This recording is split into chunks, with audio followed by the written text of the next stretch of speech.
Hey guys, can you hear me?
Hey everyone, welcome. This is number 17 of the John Vervaeke Meaning Crisis Watch Party and Discussion.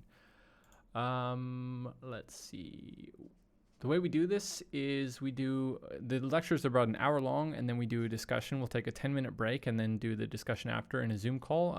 You guys can join, and yeah, we'll just discuss and kind of figure out what he means by what he says in the lectures. Hey everyone, welcome. This is number 17 as well. Okay, so we do these watch parties every 9 a.m. PST, and 5 p.m. GMT. You can check out the show notes at futurethinkers.org/meaning crisis notes. Yuvi's going to be taking notes as we go through. And then I will give the link at the end of the lecture for you guys to join the video discussion. So see you there.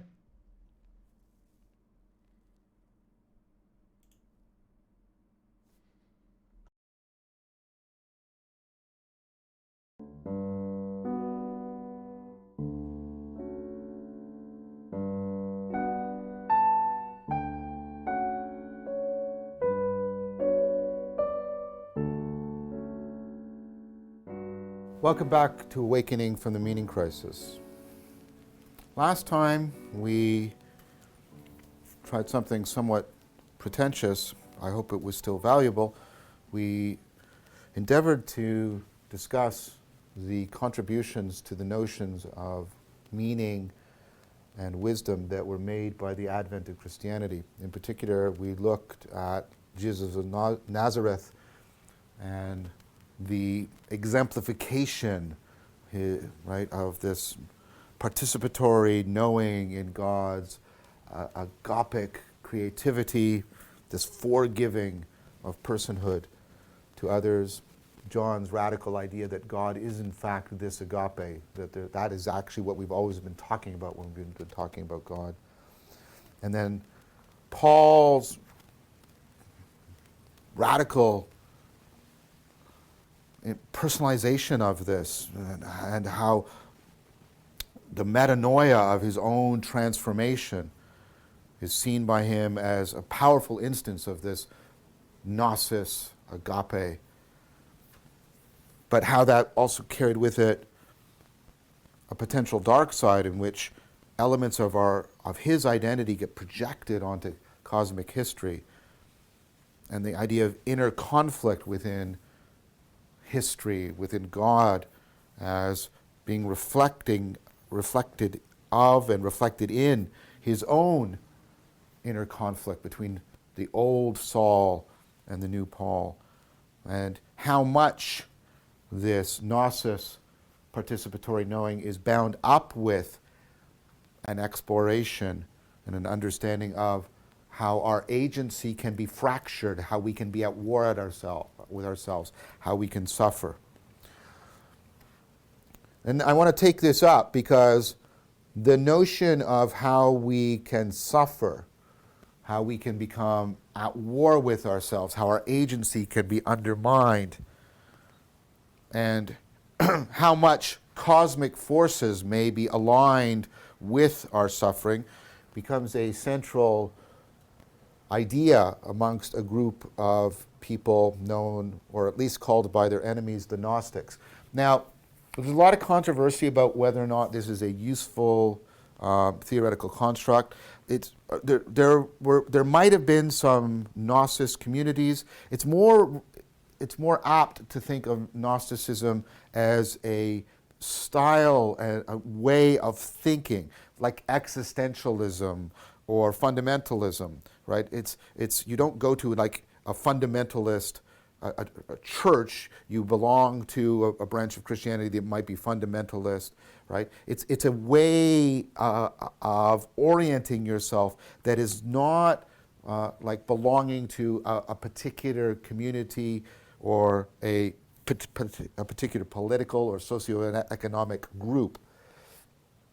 Nevertheless, this sense, right, of inner conflict, this sense of, right, losing agency, the sense of the importance of gnosis and agape are all made central to this style, this movement. Now, before I talk about them in particular, I want to reverse how I want to present this. What I want to do is, instead of trying to historically teach you about them first, I want to try and make clear to you from the inside, so to speak, what Gnosis is and how you are probably at some point seeking it, or will be seeking it, or have sought it in your life.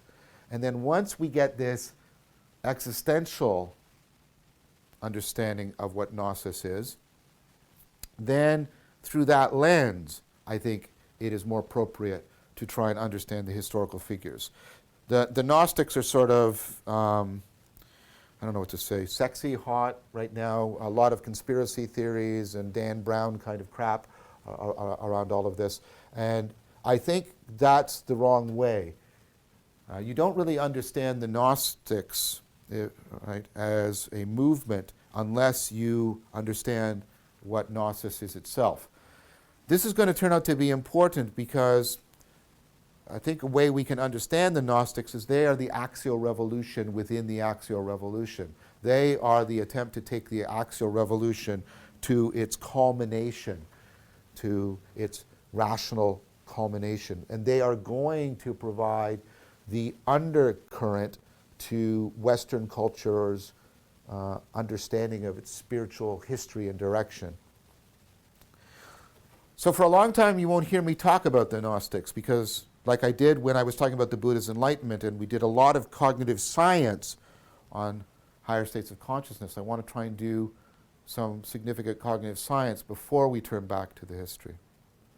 So let's work our way into what this is. We've already got some sense of what this is. We've had a lot of discussion of participatory knowing and perspectival knowing, and Gnosis has both of those elements in it, of transformative experience. We're going to try and draw this all together. But let's work our way into this.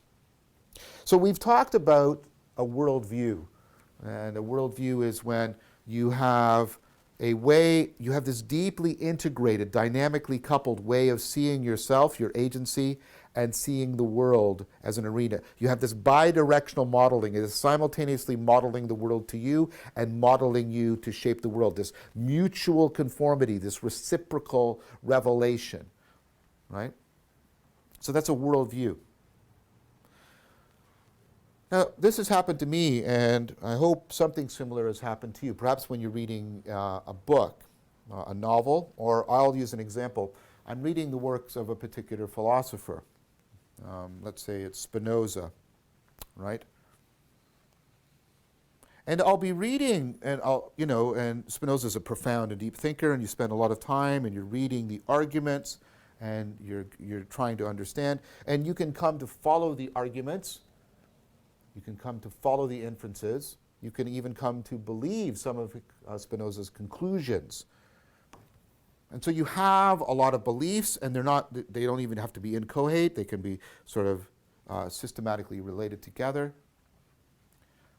But then something else happens, sometimes, not always, but it's happened to me multiple occasions. And it's often what I'm trying to convey above and beyond what I'm saying when I'm teaching other people. I'm reading Spinoza, and it's like there's this change. I go from seeing what Spinoza is saying to seeing things the way Spinoza says. Right? Spinoza goes from something I believe what Spinoza's saying there and there and there and there about the world and about what it is to be a human being. I go from that to actually seeing the world Spinozistically. It's because, Spinoza is now, to use a metaphor I've used before, is now the lens by which I'm both seeing the world and myself.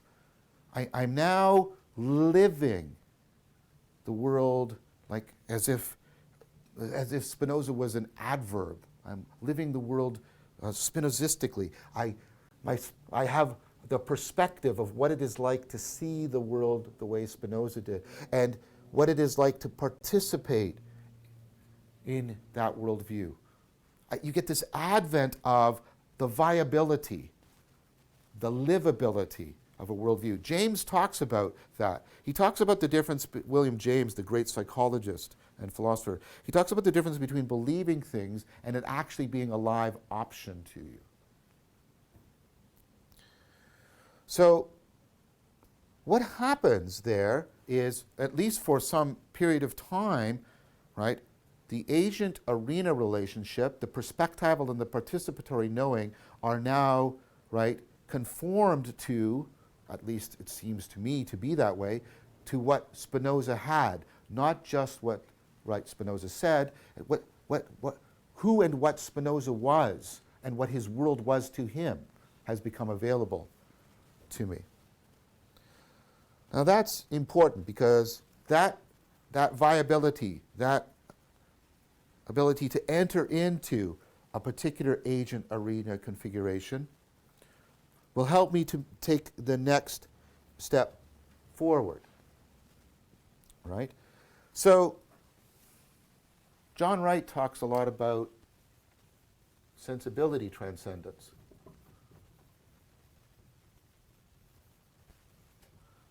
And he talks about it, and this is based on the really important work of Iris Murdoch, and just an absolute gem of a book called The Sovereignty of the Good. If you read 10 books in your life, one of them should be The Sovereignty of the Good. Your life will be less if you have not read it. So Murdoch was trying to get beyond sort of the rules and reasons for morality to something much more important. She was trying to get to that viability of morality, the way in which we pay attention in such a way that our salience landscape and the agent-arena relationship is transformed such that we do the good.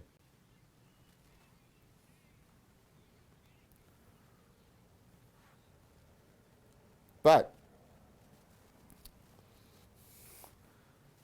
let's use Murdoch's particular example.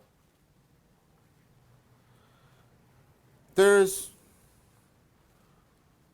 a mother-in-law. She has a son. The son is married to a woman, and she doesn't like this woman. The mother-in-law doesn't like the woman. It's obviously the mother-in-law to the daughter-in-law. She doesn't like this woman because she finds her coarse,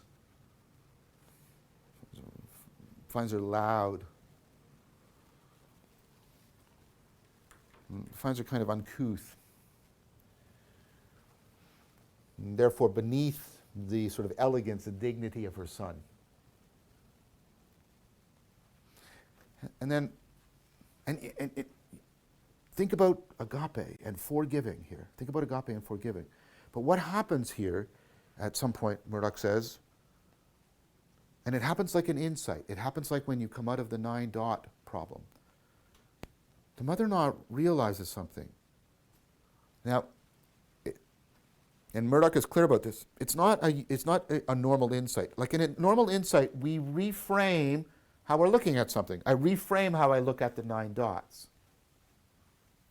But what's actually happening is the mother-in-law is having a bidirectional insight. She's not only reframing how she sees the world, she's reframing how she sees herself. And these are happening in a completely interfused manner. This is a participatory change. The agent, both the agent and the arena side of the relationship are being co-changed together. So it's not a reframing of this or that. I often use this term, it's a transframing. It's not a reframing of a particular problem, it's a transformation of the whole framing process, both ends. Because what's happening is the mother-in-law is seeing the daughter-in-law not as coarse but as spontaneous, not as uncouth but sincere, not as lacking in elegance but as possessing authenticity. And then she's simultaneously, in a co-determining fashion, realizing that the way that she, the mother-in-law, has framed things habitually has been wrong. She's having what we've talked about before, that systematic insight, not just an insight here and here, but there's a whole system of errors that she's transforming. She's going through that kind of developmental transformation that we've talked about. Wright calls this sensibility transcendence, because what's happening simultaneously is, right, the daughter-in-law can be something that she couldn't be before, and the mother-in-law is becoming somebody she couldn't become before. She couldn't be before.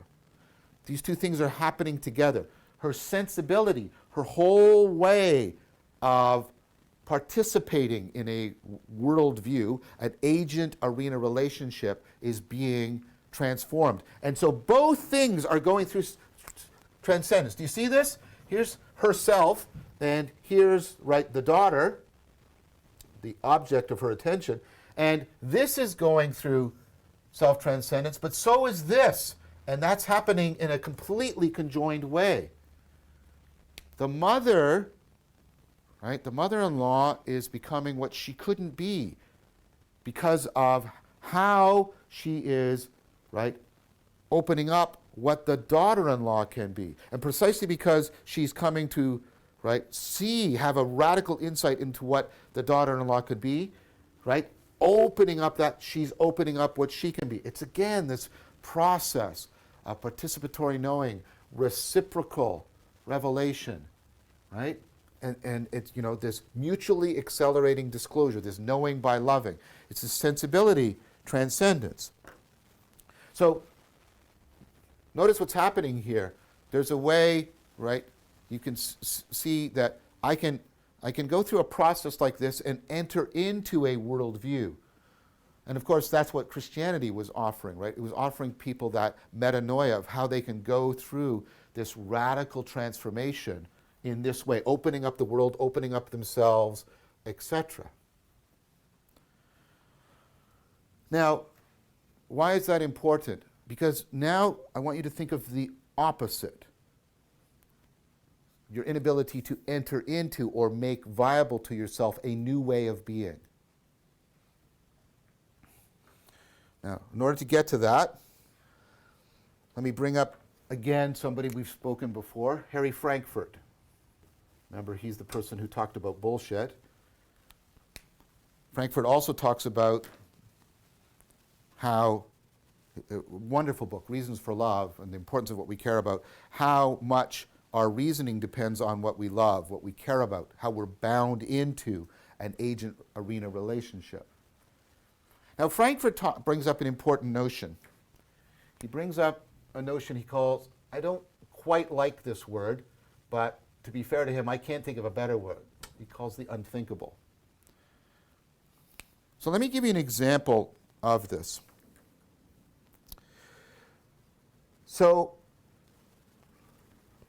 the way to think of the unthinkable is, although you can make thoughts, images, propositions, run inferences, you can't actually make it viable. You can't go through the sensibility transcendence that would bring you into living that worldview. So here's my example. My oldest son currently lives with me, and this has been such a blessing for me. I get to live with him and spend time with him as he's building his career. Right? Now, I can think this thought. It would be great if I kicked Jason out. I can run this thought through my head. Because if I did, then the apartment would be clean, I'd have more money, I can imagine what it would look like, I can run the thought, right? I can drive all the inferences. But what I can't do is actually make this a viable alternative for me. In that way, the thought, it's unthinkable to me. My love for my son doesn't mean I can't run these thoughts, imagine these scenes, draw these inferences. I can do all of that. What I can't do is bring myself to live in that world. It's unthinkable to me. Perhaps a better way of thinking about it is it's not viable to me. It's unlivable for me. Now that's a good thing, right? So do you see how I have a way, right, a sensibility transcendence with my son that means there's no effort on my part to treat him morally. And I'm not trying to be self-congratulatory. What I'm trying to say is, right, doing that thing of kicking him out, which I think would ultimately be an immoral act, is not viable to me. So right now, this is all really great, but there's a way in which this can be twisted. I want you to now think of the negative of it. Right? What if you're stuck? You're stuck in a worldview you don't want to be in. You want to go over there, to that worldview. But you can't. You can't go through the sensibility transcendence that will make that worldview viable to you.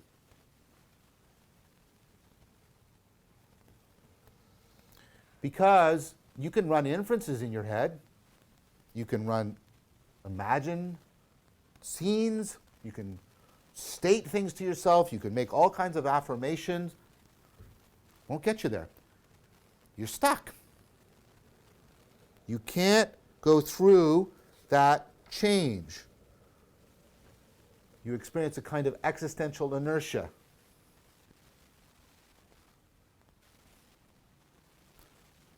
People often enter therapy for exactly this reason. They can state who they want to be and what kind of world they want to be in. They can imagine it. They can make inferences of what it would be, right, like if they were there. They can deeply want to be there. But they don't get there. They stay stuck.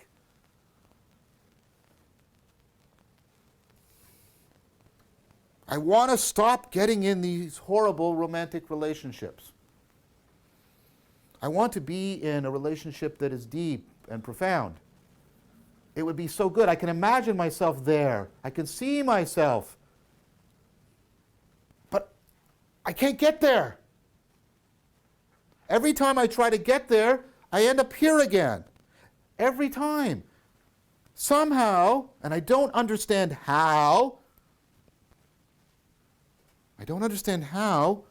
the way I'm caring about things, the way I'm participating in myself and my world is preventing me from making that way of life a viable option to me. I want to be there. Think about Paul and the old man and the new man. I want to be there. I want to be that person living there. But all my efforts to get there circle me back to here. I just can't get out of this existential inertia. I don't know how to bring about the sensibility transcendence that's going to make that way, that person, and that world viable to me. How do I get there? How do I get there? How do I stop suffering?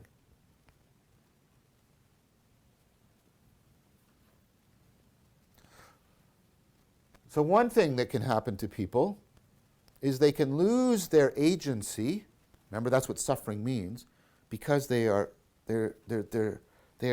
stuck like this. They're losing any sense of how to get to that other worldview, that other self. They're experiencing radical existential inertia.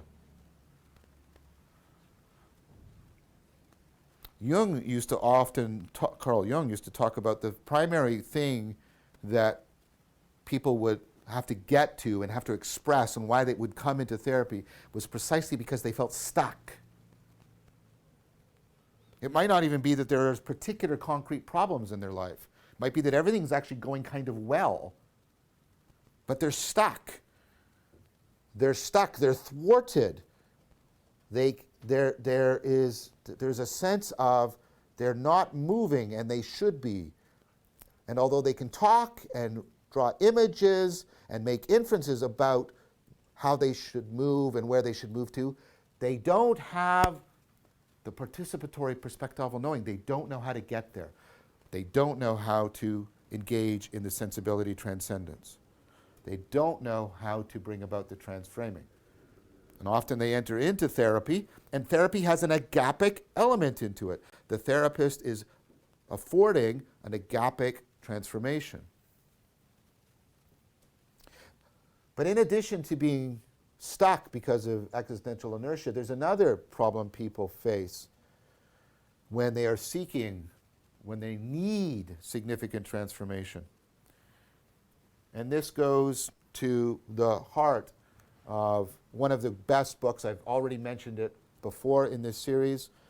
In, I think, philosophy in the last 20 years. This is L.A. Paul's work, Transformative Experience. Because what L.A. Paul's work points to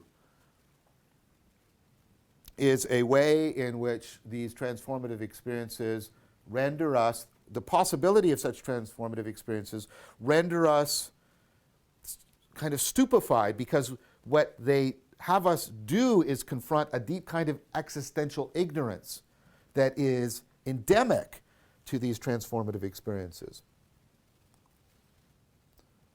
And it has to do, again, with this very perspectival and participatory knowing that I'm talking about. Okay, so she gives the example. She first starts with a very trivial example, just to warm you up to the thinking. She says, somebody offers you to taste this fruit that you've never tasted before.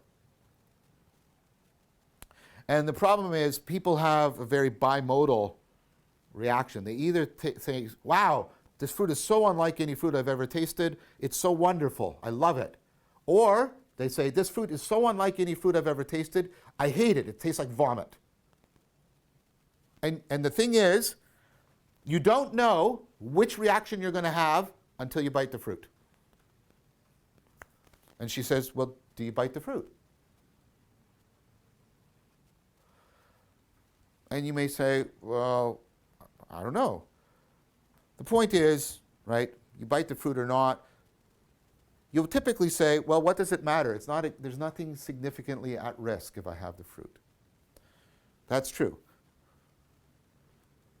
But what the fruit example points to is the following. There's a kind of knowing that is dependent on your state of being.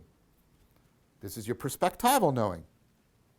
You don't know what it is like, because that's the core of perspective. You don't know what your salience landscape will be like when you eat this fruit until you have eaten the fruit. There's no way of knowing that ahead of time. You have to go through the experience to know what it is like to have the experience. You say, okay, I can sort of get that. So, right, this is kind of what she calls an epistemic transformation. But she says, some of the times what we're confronting is something deeper, where we're confronting a personal transformation, right? This is where what's happening again is knowing not just by having a particular perspective, this is knowing by having the agent-arena relationship radically transframed. You don't know what it's like to be that person in that world, right? Because you have to actually be changed, and the world has to be changed in order for you to have that participatory knowing. So she talks about the fact that what she means by like a transformative experience is one in which you're going to undergo that change in perspectival knowing and that change in participatory knowing. So she gives a Gedanken experiment to bring that out first, a thought experiment. She says, imagine the following. Right? She said, your friends come to you and they revealed a secret. They give you just indubitable evidence that they can do the following. They convince you that they can absolutely do the following. They can turn you into a vampire. Do you do it? Do you become a vampire? Now, before you put this off as silly, the point of a philosophical thought experiment is to play with something free from your own life so you can get clear about it, what it means. After we've played with it, we will go back to our lives. But here's the issue. You can't make any inferences about this, because you don't know what it's going to be like to be a vampire, and you don't know who you're going to be when you're a vampire.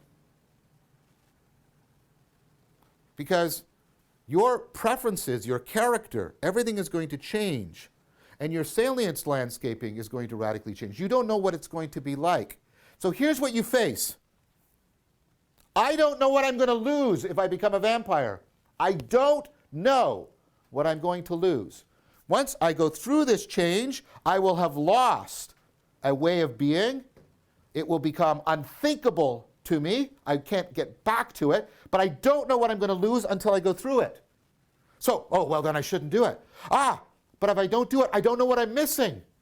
I don't know what I'm missing. There could be a way of being here that is amazing and wonderful. I don't know what I'm missing. And I'm caught. I equally don't know what I'm going to lose, and I don't know what I'm missing. And I can't do any calculations. I don't know what my values are going to be. Are my values now the right set of values? Are my values then the right set of values?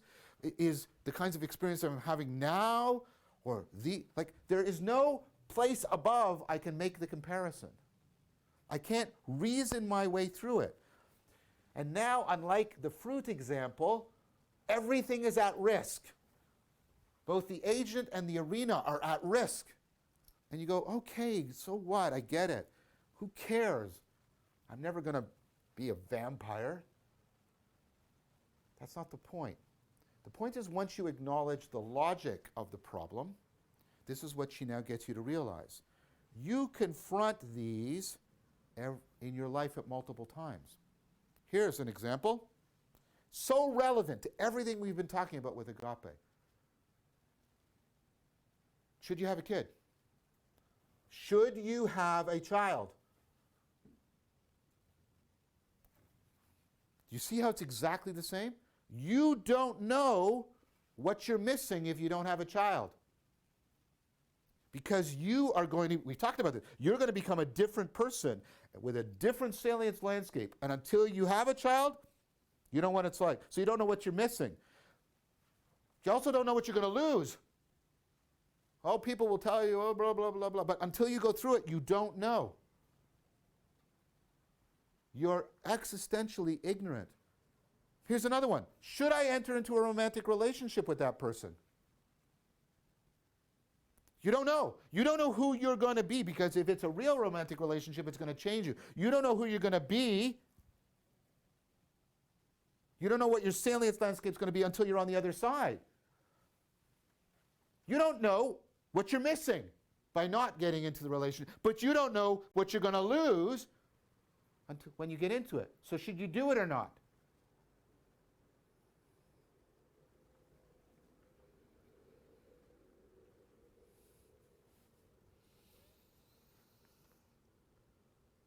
We face irreversible change, and yet we can't, there's no way to reason our way through it.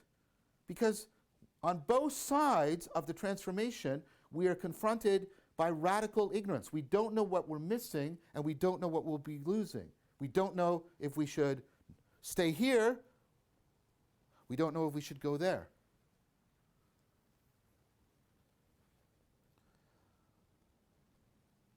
Now, I've had the pleasure to talk to L.A. Paul Laurie about some of this and present a case to her, which I think there's some agreement about this, and I look forward to, we have some future work we're doing together. Because I pointed out to Laurie that whenever we're going through any significant developmental change, like, to use Paul's example, going from a child to an adult, the child doesn't know what they're going to lose when they lose their childhood innocence, when they become an adult. They don't know. But as an adult, right? But the child also doesn't know what it's going to miss, what it's missing if it doesn't become an adult. And you think, oh, that's ridiculous. No, it's not. Do you know how much people face difficulties precisely because they get transfixed by this? Right? If I grow up, I might lose stuff. But if I don't grow up, I don't know what I'm missing. What should I do? What should I do? What should I do?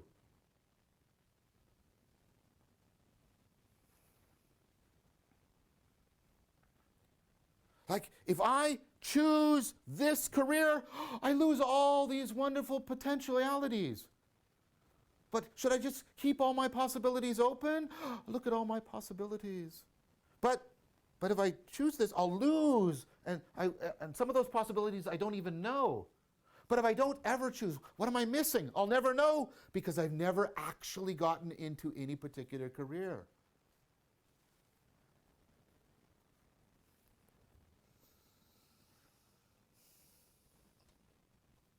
So we can be stupefied as we face the need for radical transformation. So people they go into therapy not only because they're stuck, they don't know how to transform, they're also stupefied. They don't know if they should. Because I might, right? And this is bound up with the aspect disguise that people get into when they're stuck. And it shows this stupefaction and the stuckness working together. Look, somebody comes in, they're doing therapeutic work with you, right? Why are you here? I'm stuck. How are you stuck? Oh, well, I'm so stubborn. I'm stubborn and I'm rigid and I need to be more flexible. Oh, okay. And then you talk to them and let's talk about other stuff. Come back and go, what do you like most about yourself? Oh, I'm persistent. I don't give up. And you see?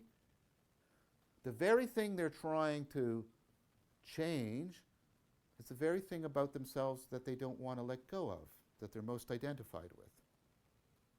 I'm stubborn, I won't change my mind. What do you like about yourself? I'm persistent, I don't give up, I don't change my mind.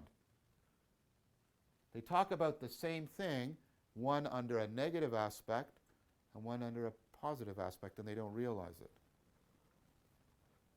They're stuck and they're stupefied. Now, when we're stuck and we're stupefied, when we're stuck, we can't imagine how to make an alternative worldview significant, how to make it viable. When we're stupefied, we can't imagine the alternative. We can't figure out how to rationally make the choice. So we get this, right? Inertia and indecision. We're stuck and we're stupefied. And then we're trapped. We're existentially trapped. And then you can think about how that could be mixed up with the stuff we talked about with the Buddha. The parasitic processing, the modal confusion. But we get stuck. Now, how do you get out? What do you do in therapy? Because therapy works. What do you do? How do you get people out of being existentially trapped? Well, let's go back to it. Let's try and work our way through it.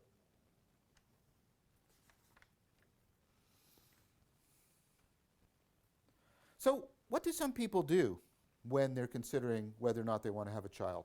Well, some people just throw themselves into the Darwinian flow and just, right? But some people are like, oh, should we have a child or not, right? What do some people do? Well, I've noticed many people doing this, and it's very interesting. They get a pet. They get a dog, typically. And then they do kind of bizarre behaviors with the dog. They have pictures taken with the dog, and they give the dog a bed and some toys, and right, and it's like, ooh, right. And what they're doing, right, is they're doing something that's right, kinda like having a child. Should I enter into a romantic relationship with this person? This is advice that was actually given to me when I was dating, and I see people do it. Go on a trip with them. Go on a trip with them. Live with them for 7 days. It's kind of like living with them. It's kind of like being in a relationship with them.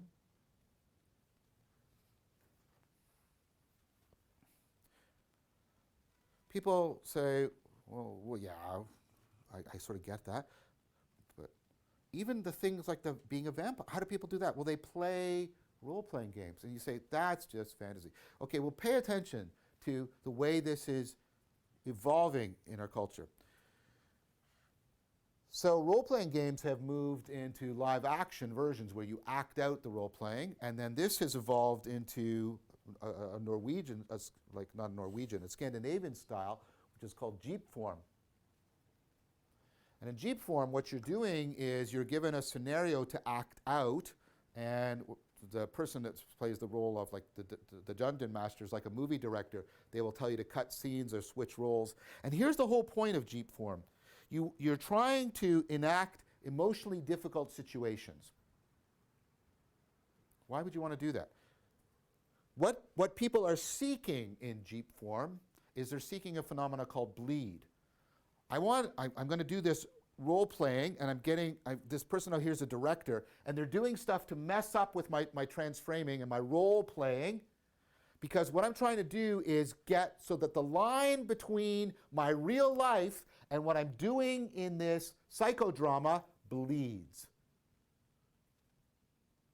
So that the line between the game and reality bleed into each other, blurs. I'm looking for bleed so that I can seriously play with the possibilities.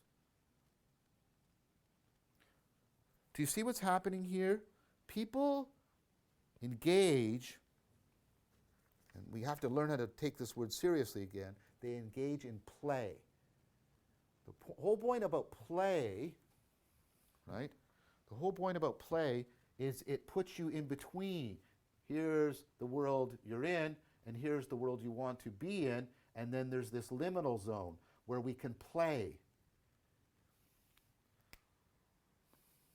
It's no coincidence that as organisms become more intelligent, more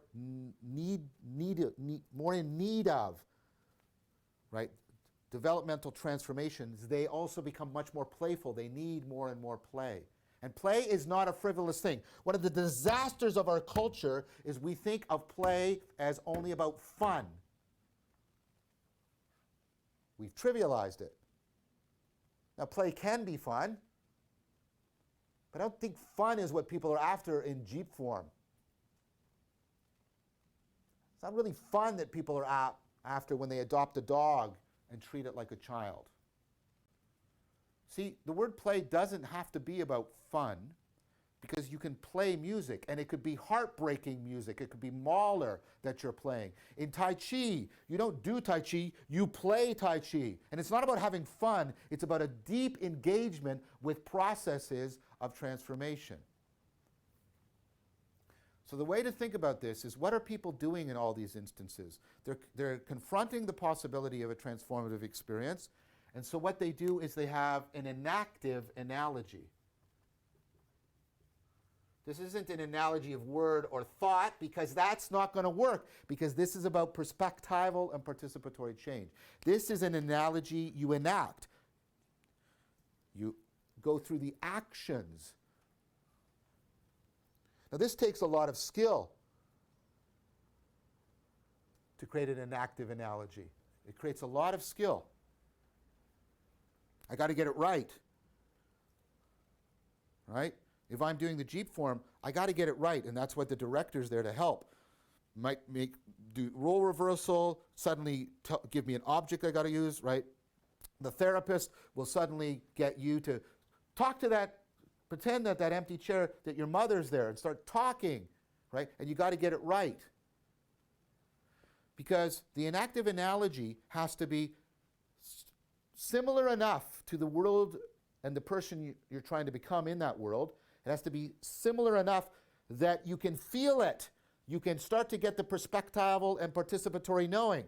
But it's still similar enough to this world that you can pull out if you need to. And you got to get, it's this delicate balancing act. It has to be relevantly similar to the world I want to go to, but still relevantly similar to the world that I'm in. Because I want to put myself into a place where I can play with the two, so that I can compare them together. It demands tremendous skill. This ability to come up with an apt, there's a beauty and an elegance here. An apt metaphor that you can actually play within, that you can participate in, so that you can, that's what it would be like. But I still know who I am right now, and I can feel and see and sense the two together. That's what you're doing in therapy. One of the things we need to do, as you can probably see, or an implication of what I'm saying as part of addressing the meaning crisis, is we have to recover play. And I hope you now understand what I'm going to say, and that it is not meant to be disrespectful. One of the important things that religion was play. That's what ritual, properly understood, is.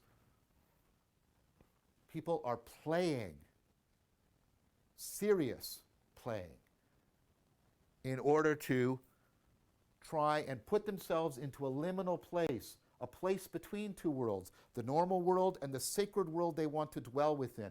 They're playing there in order to see how and whether they should go through the change in world and self that the religion is demanding and affording.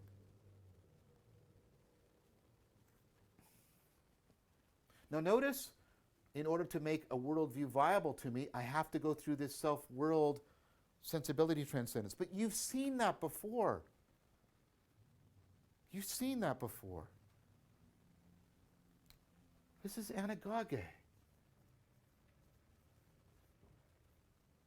Anagoge is precisely to set things up So that as this is transcending, as I'm coming more into contact with what's real, getting below the illusion, like Paul just seeing things in mirror or just shadows on the cave for player, as that opens up, that affords me transforming, right? So sensibility transcendence is just, I think, anagoge.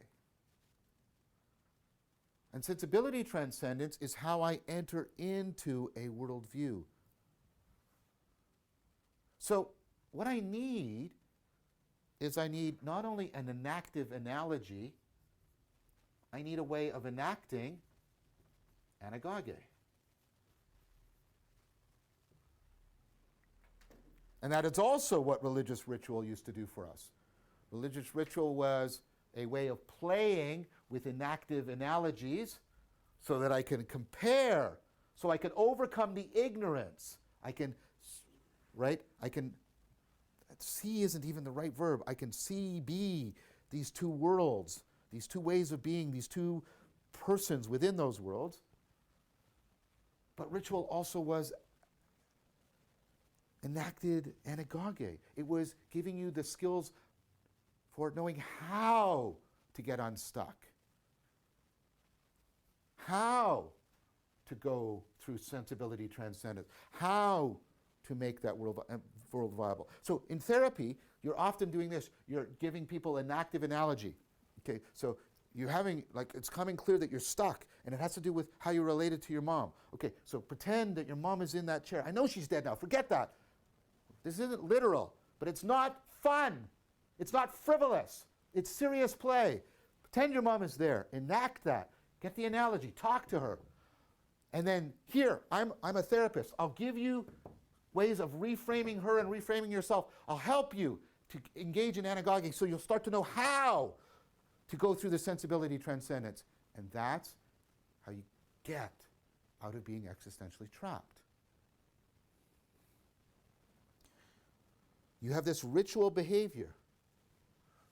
Again, like when I'm doing Tai Chi, right? This is an active analogy. I'm doing these motions. This is how, single whip, this is helping me actually enact what it would be like to be in a fight situation. But it's also anagogic, right? The whole point about doing Tai Chi is it's also radically transforming. That's one way of understanding Qi. Don't understand it as magical energy. Understand it instead as it's a way of radically transforming how I'm experiencing myself in the world. In Tai Chi, we talk about the two eyes. I have an eye that's looking out at the world and looking at myself, and what I'm doing is I'm radically transforming them. I'm trying to bring about the know-how of anagoge, and I'm enacting the analogy of fighting. It's a ritual. I'm seriously playing with an enactive analogy and enacting anagogic transformation. That's why it's a path of wisdom and a martial art at the same time. You see, therapy, real martial arts that aren't just kick and punch, but real martial arts, we're all doing this. That's why so many people in the meaning crisis are attracted to martial arts, are attracted to things like Jeep form. They're hungry. That's why they go into therapy. They are hungry. They are hungry for ways of dealing with being existentially trapped.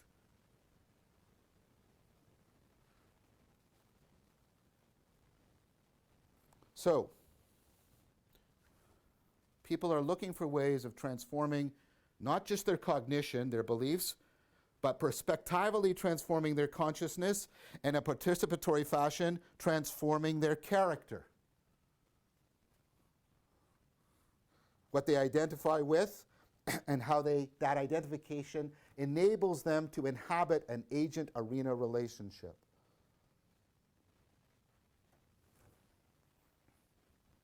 We're close to telling you what Gnosis is.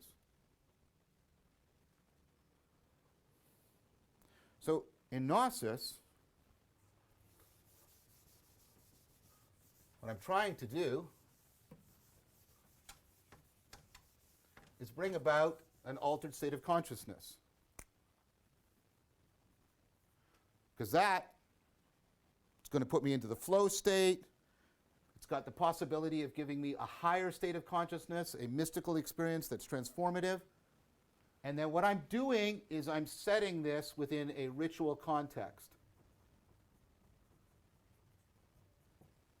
where I'm doing inactive analogy and I'm doing inactive anagoge. I'm doing serious play. And I have the flexibility, the cognitive flexibility. This is how the psychedelics can be enmeshed. Why psychedelics can improve therapy so much.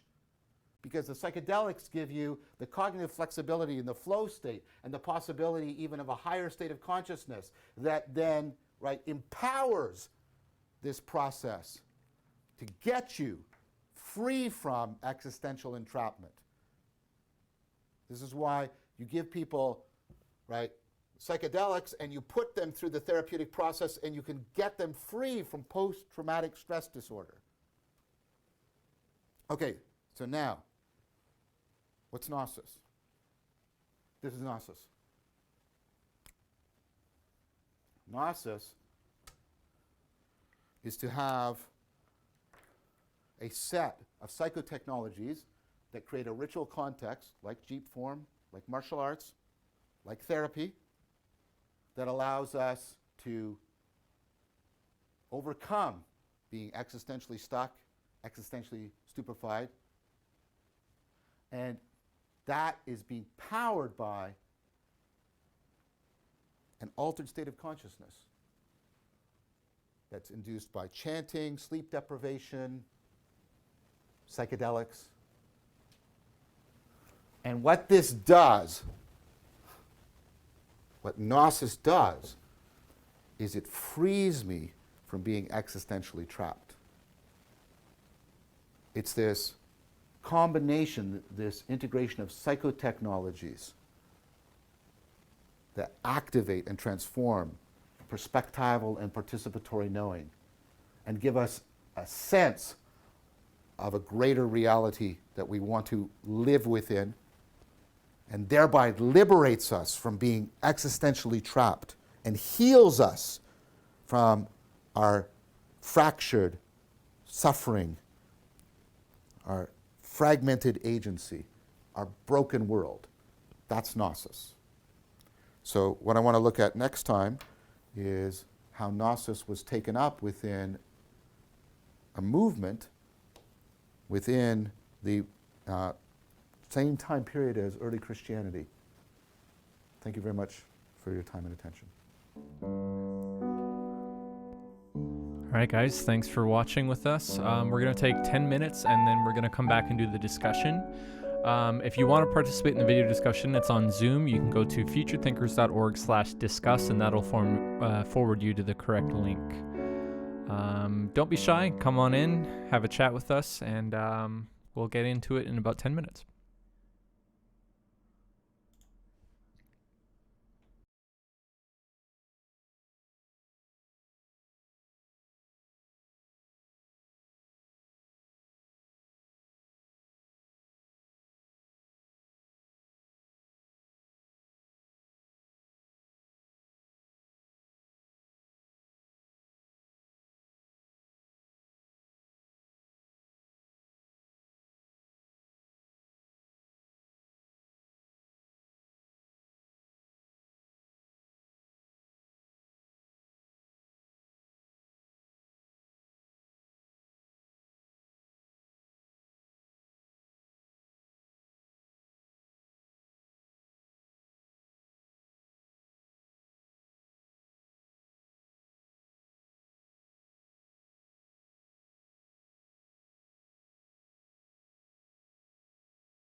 I forgot to mention, if you guys want to see other kind of related calls that we do, I just published a schedule of all the different calls that we do that are, some of them are part of the membership. Some of them are part of the 2 tiers of our membership for Future Thinkers. And there's also in-person meetups and a retreat that are on that page as well. You can check that out at futurethinkers.org/events.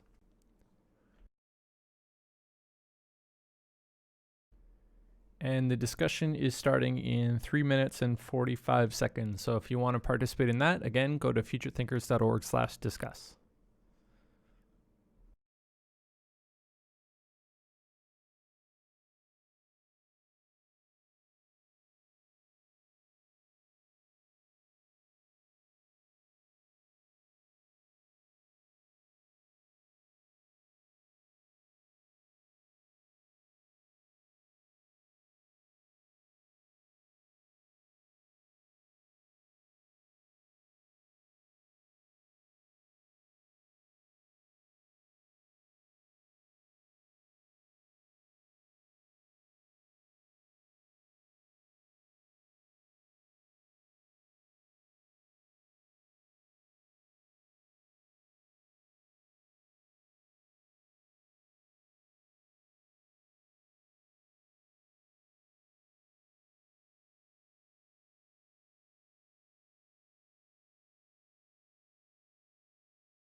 Hey everyone, welcome.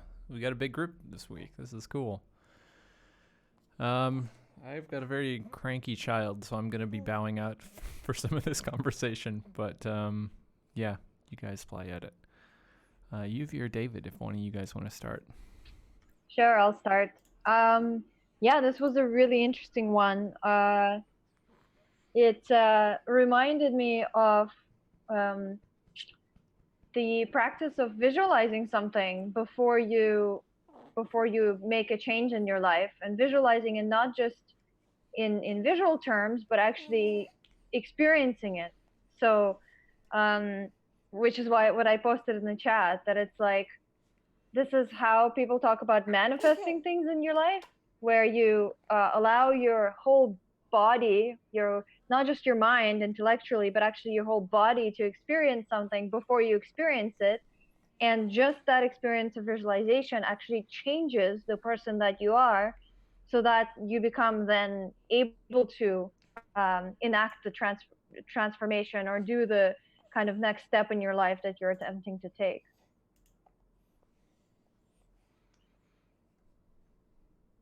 Yeah, I love that sense. There's hearing that, and also I'm hearing it from kind of two perspectives. One is um, I'm trying on the lens, the frame, from people who might view any of the new age or particular woo stuff, and hearing manifesting from that perspective of, oh, that sounds like, oh, yeah, whatever, The Secret and all of that. And then there's something very deeply true about that, that is that's interesting. It's not, it can feel somewhat magical, right? And I think a lot of people treat it that way, but it's also very powerful. I mentioned in the comments on the video that in Ian McGilchrist's book that I'm reading, The Master and His Emissary, and this week he's talking specifically about, we really can't imagine something we haven't experienced before. So there's kind of a funny, it's a funny, almost circular problem. It's like, how do you break that frame? And this way of putting yourself in different situations where it comes to life with the kind of expectation that something's going to happen. Sort of, I think of it as kind of scoring my experience, right? I am pre-considering what it is that I want to experience in this experience as I'm going through it. I was talking to Alexander earlier today about the notion of really what is the ecology of practices, and I think this part of it is an essential piece of how to engage with the ecology of practices, such that these things actually do more than just work out some part of me, right? This is more than, one of the things I've said before, it's more than just taking your vitamins and doing your push-ups, right? There's also an intentionality to breaking through, to actually experiencing something in a transformational way, a transformative way of experiencing the thing that I'm encountering, that changes in that way that he talks about with Spinoza, where I'm actually embodying that, and all of a sudden I'm seeing it not as a, really it's funny, we talked last week too about the lenses. This is putting on a different pair of lenses and really putting them on so thoroughly that I forget that they're there. I can be in that experience completely. Yeah, I love that. Yeah, exactly. It changes the person experiencing it. The you that is after this experience, even if you just do it by, ritualistically or through this deep visualization, it changes the person experiencing the thing. So that's why it kind of feels magical, but it's not woo. It's very practical. Like, you're not the same person that went and what is the Chinese proverb about? You never walk into the same river twice. It's like that. You experience something and it changes the person that you are coming out of it.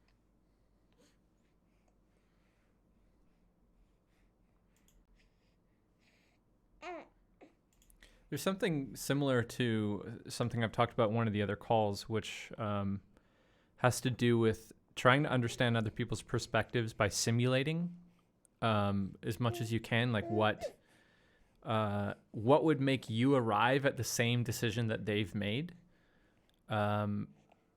Start with the action they've taken or the decision they've made that you don't understand, and then work backwards from there. What would it take for me to do the exact same thing? And that as a practice is something I've worked on for a lot of years, and it's actually been really helpful as someone who doesn't really naturally experience a lot of empathy. it's as a simulation process, it actually works quite well. It's really helpful. And I recognize it in this discussion.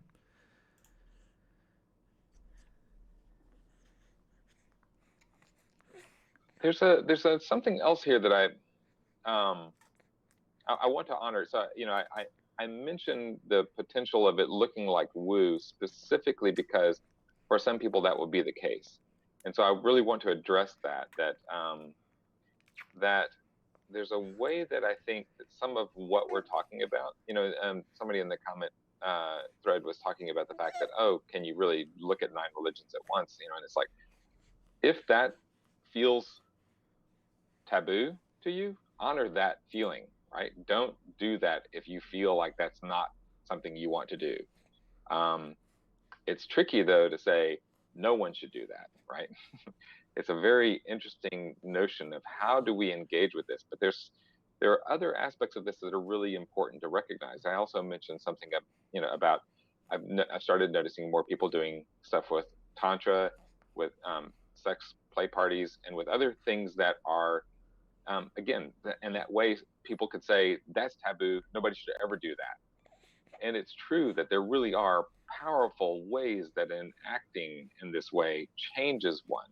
And I think that there is something of a level of groundedness and development in order to be able to go into that without sort of distorting and really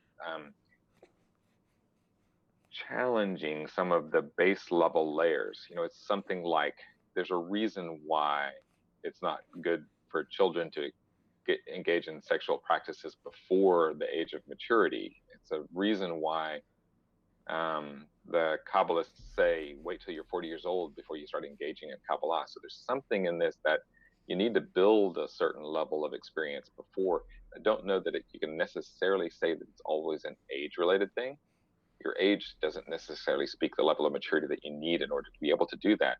But I think there's something really powerful about recognizing that internal sense of whether that is worthwhile. I think there's a lot of this that is just the same as it's not really a good idea for everyone to engage in psychedelic journey work, right? Or breath work or any of that. It's really important to kind of know what you're signing up for and kind of how powerful that experience can be. So I mentioned that just because I don't want to say, oh, this is willy-nilly, just do whatever you want.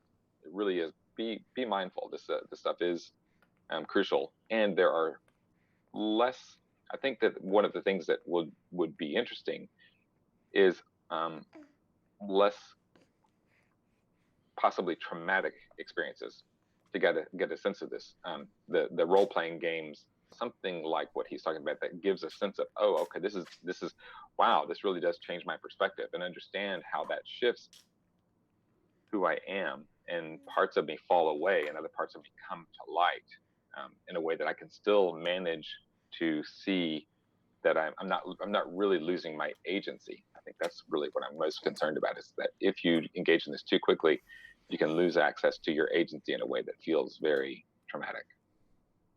Yeah, I was just going to say that this can be very difficult or dangerous depending on who is doing it and in what circumstances. But it can also be very transformative. And it's like, yeah, the point about agency is you're really right about that. And it can also really break people's sense of self in a way that's not recoverable. It can actually send people into psychosis at worst. And at best, it can maybe even break them out of psychosis. Like if their sense of self and world was really pathological, then going through this kind of experience can help.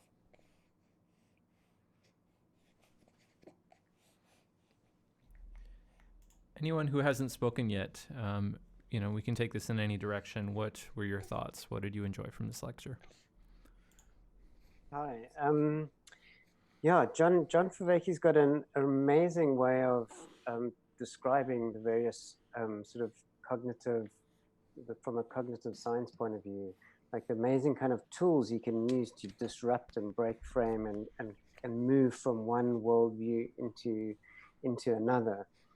And I've found this particular lecture also really fascinating for pointing out, you know, not how to do it, but proposing that one can move through one worldview. I mean, he is a great example of the mother-in-law, and I think that example was, you know, putting a practical example like that together seems to make it land much better, like how the agent and arena world can change.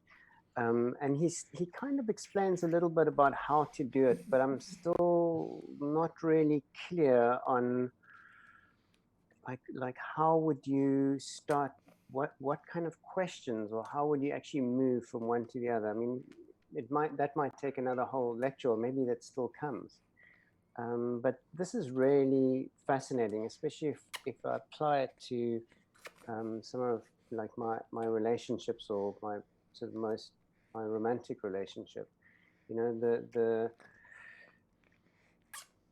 it's almost like the challenge in the relationship is asking for you to move to another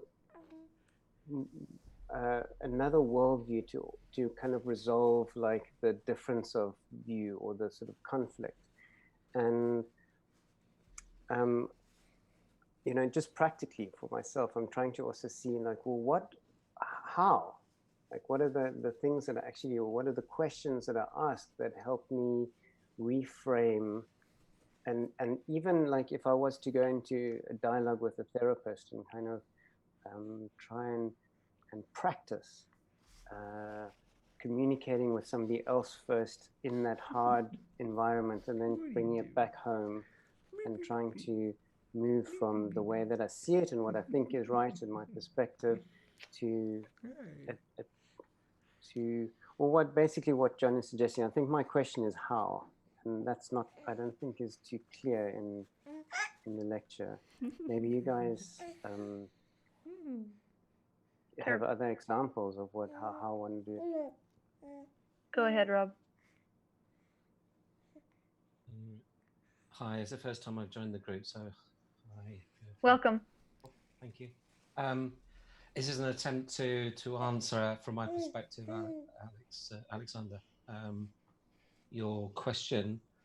For me, this episode, I haven't heard, I don't know when it was first broadcast, but it's since then, so probably June time last year, I don't know, can't remember exactly when it was. But it made so much more sense to me now, and one of the things I took from it was back playing the 4 Ps, the proposal, the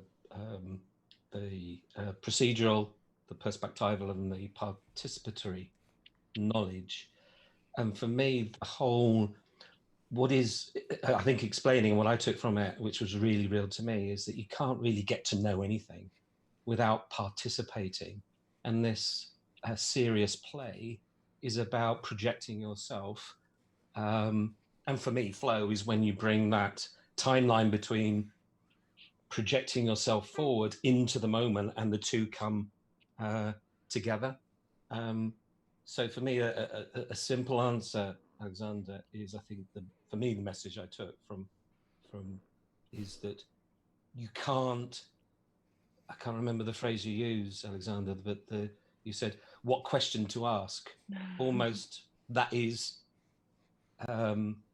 too head-based rather than participatory in experiencing something. So I think that for me the message is just get out there and play, and irrespective of what medium you're playing in, the answers will backfill the questions that come out of the participation. Yeah, I think there are a few different modalities through which this can be done, and one of them I mentioned earlier is just visualizing, but not just visually, actually trying to create a full body holographic experience of whatever it is that you want before you've actually done it. And this can be done in deep meditation, or this can be done in a psychedelic state. That's actually really great also. Like going into a psychedelic experience with that intention. Show me what it's like to ... and then let your subconscious mind fill in the experience.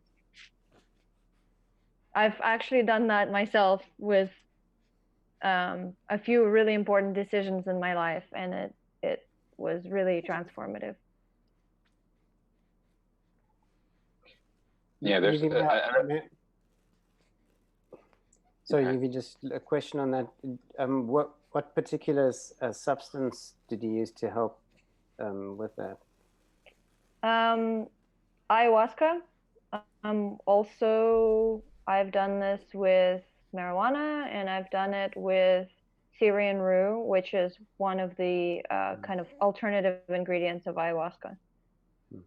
Okay, thanks. I was going to say there's something too here that the question for me, one of the practices that I've engaged in is noticing the places where I get particularly attached, either positively attached or negatively attached to a position. Positively attached is, oh, that's the answer, that's exactly what I want, I'm really gung-ho about it, or almost addictively going to the same place.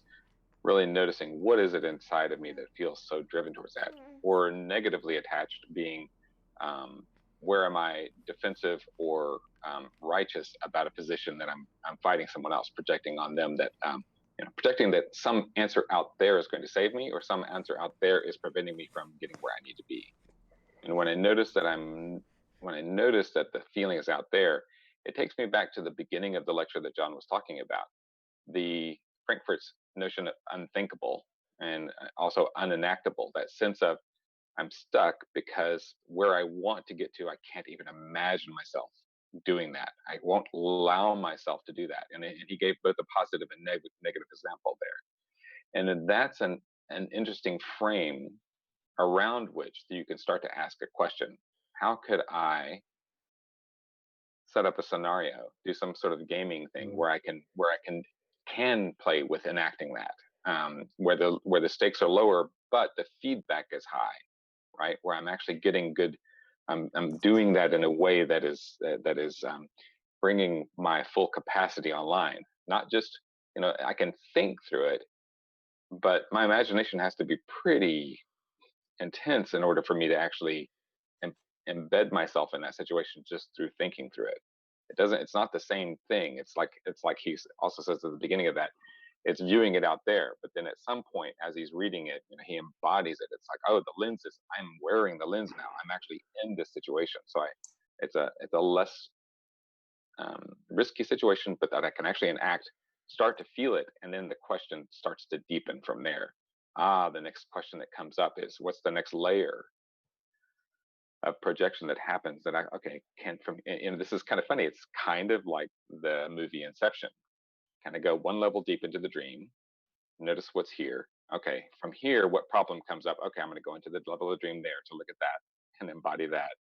There's something of an ability, I think, to do that I'm excited about the possibility of developing that kind of gameplay, as well as people who can serve as game masters, people who can serve as hosts or shaman in that way to bring about specific things, maybe not as intense initially as ayahuasca, but something that steps you into that process to sort of see whether, how well you do with that. Can you go into that, come back and notice what's changed? So, I'm excited about this. I noticed too, the feedback part of this is really important. I was visiting my nephew this weekend, and he was supposed to be doing his martial arts practice. And so he, for 30 seconds, did his form, and he says, okay, I'm done. I was like, no, you need to practice for longer than that. And it's like, yeah, but I know how to do it. And then I thought about, okay, I also had my virtual reality headset. And so he got into a game and was playing it, and he didn't want to quit. I said, you want to get into your practice in the same way that you're playing the game, where you're enjoying it so much you don't want to quit. You want to really embody that. And I can see what's missing. Just doing the forms by themselves doesn't have the kind of feedback. There's not a way of knowing. But if you can, I'm imagining something like a virtual reality game where you can practice your forms, where you can really practice on doing that, moving and then speeding up and slowing down and moving through the different aspects of it, and precision and embodiment, right? That kind of feedback and enactment brings a whole different level of reality to the practice.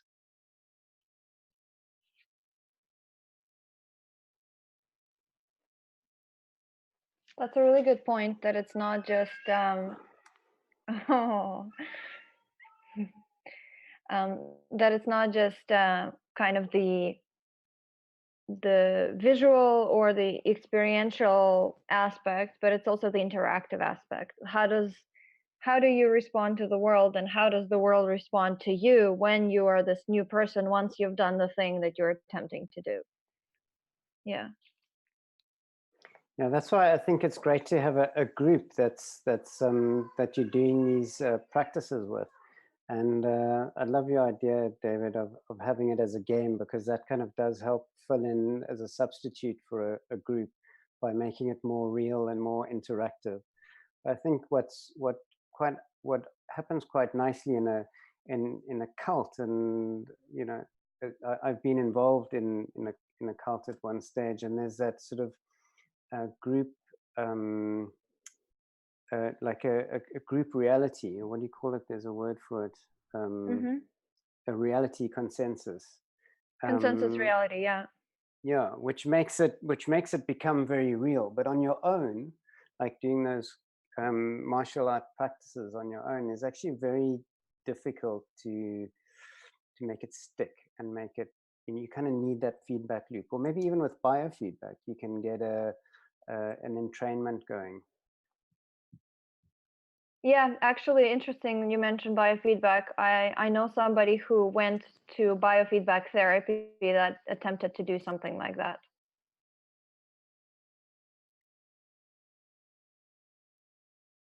Yeah, so set it up then. Get the game going, get a biofeedback aspect to it, and then maybe one can even do it online in groups, kind of get a relationship dojo, get a fight going. Would be great.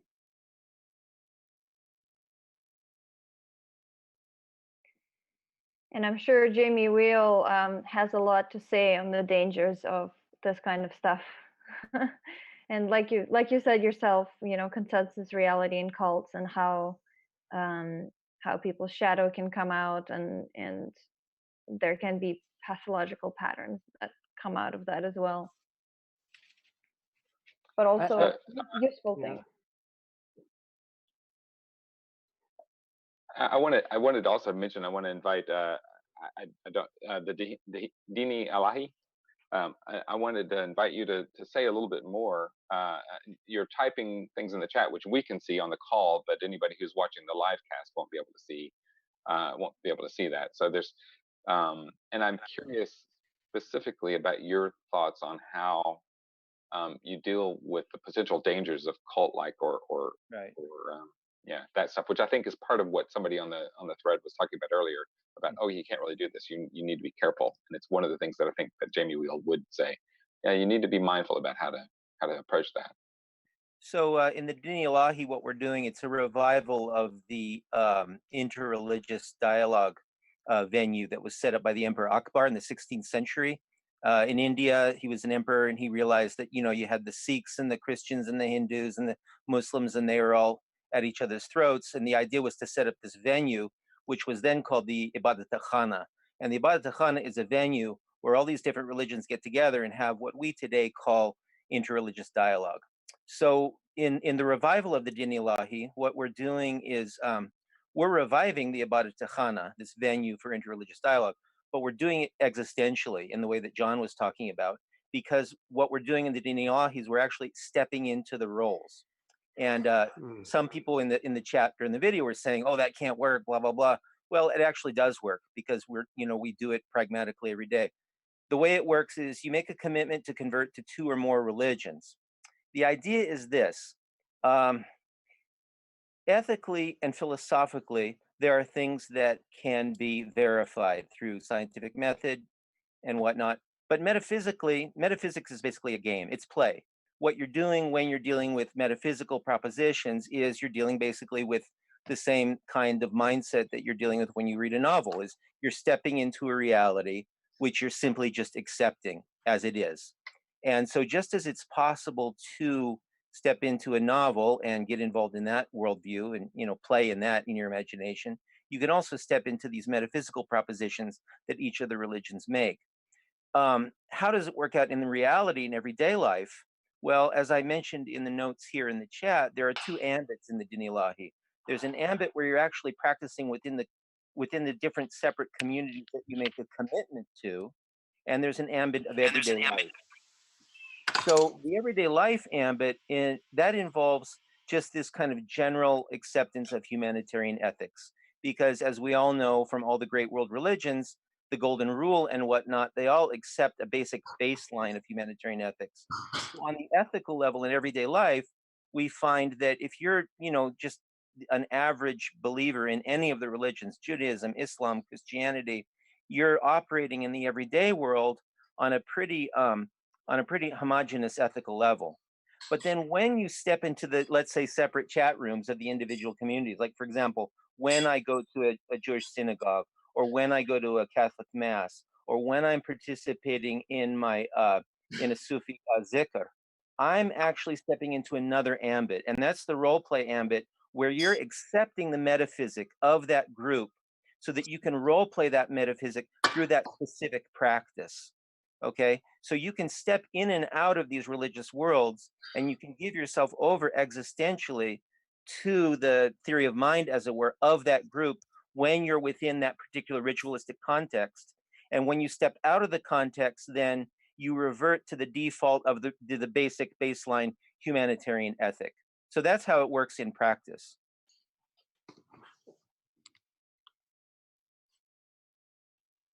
That's super interesting. What kind of effects have you noticed with people participating in this? Like, how does it tend to change people? And what are some of the problems that you've noticed? So the really amazing thing about this is that you all know the old metaphor or the story of the blind man and the elephant. And in the story of the blind man and the elephant, the idea initially is, oh, well, you see, all religions are relative and they're all looking at this one thing, the elephant, that they can't each see separately. So the Din Ilahi takes one step further in that and says, okay, now that I, let's say, as a Muslim, understand the religion leg, or that metaphysical, that transcendent metaphysical thing that can't be expressed through any one view, if I feel it as a leg and you feel it as a fan, or a nose or a trunk or a tusk, let me step over and feel it like a trunk the way you feel it. Let me step over and feel the ear the way you feel it.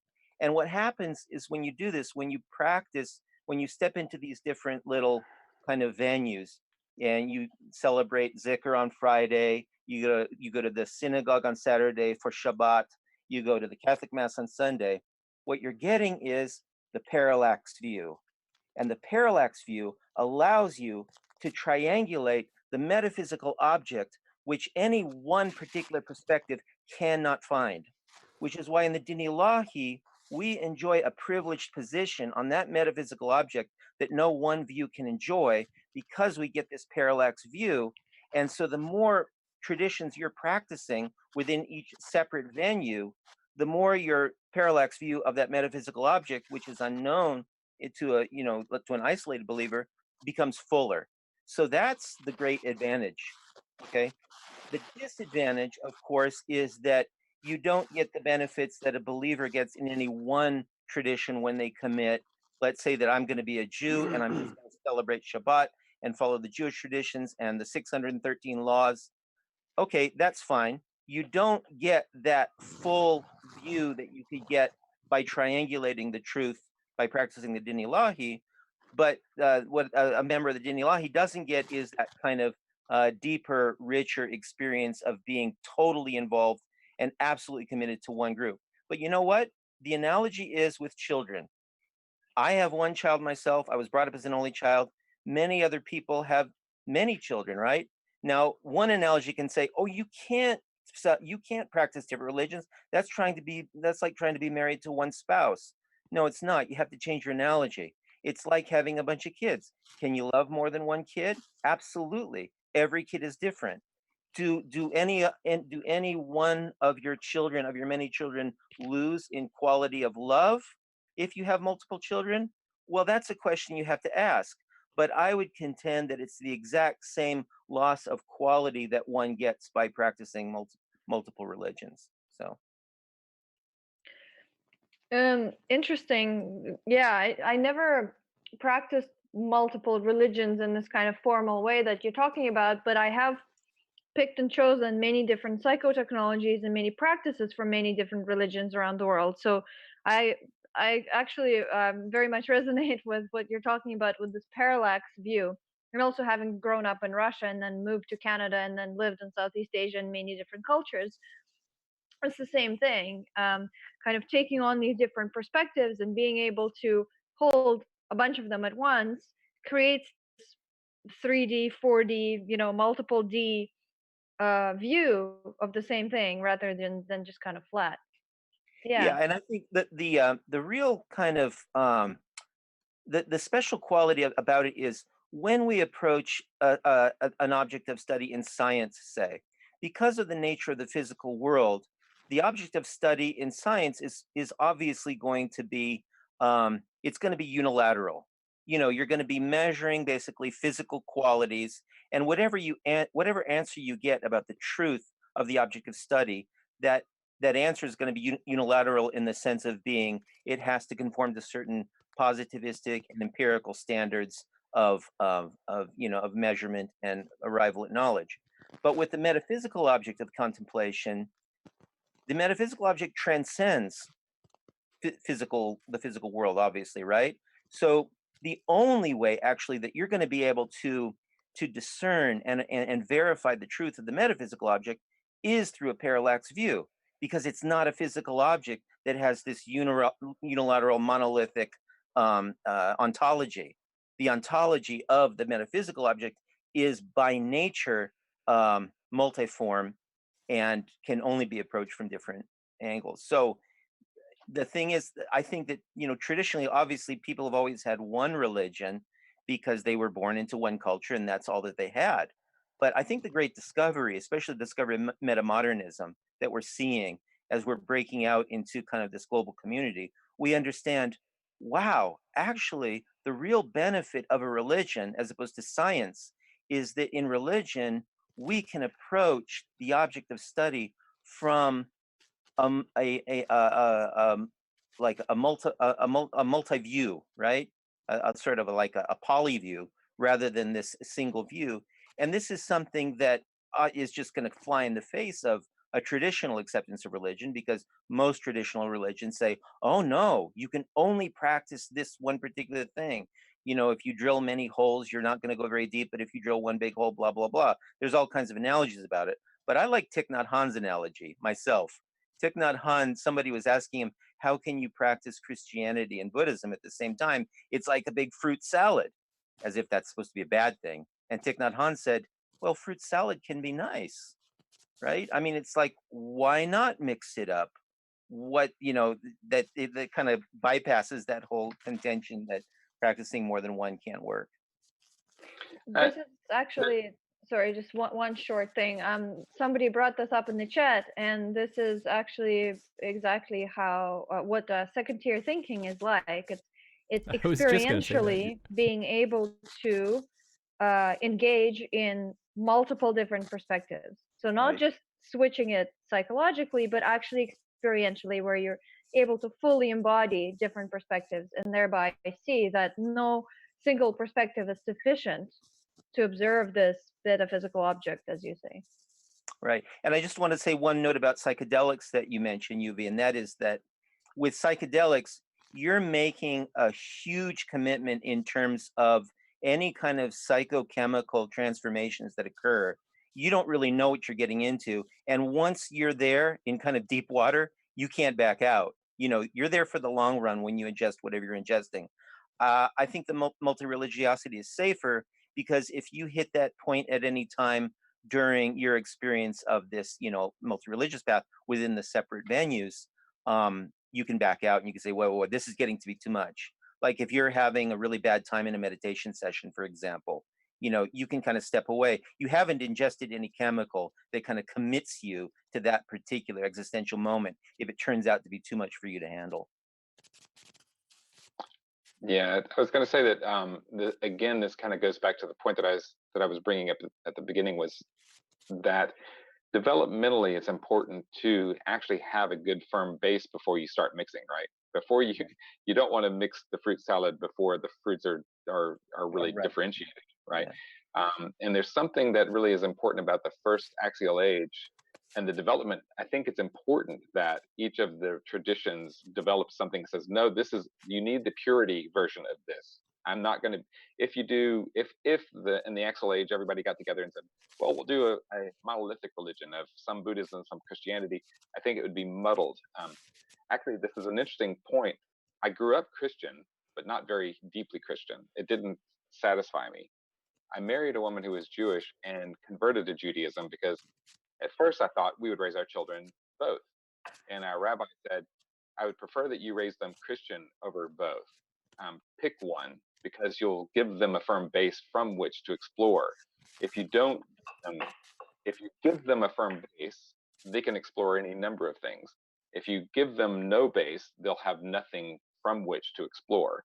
And I think it's an important distinction and something that's really an essential aspect of this. So I think that's really it's important to recognize the fruit salad is great, and it's important to have really well-developed fruits before you mix them and know what that is. And I love the experience I love what you mentioned about the parallax view of the elephant, the Yeah, wise one.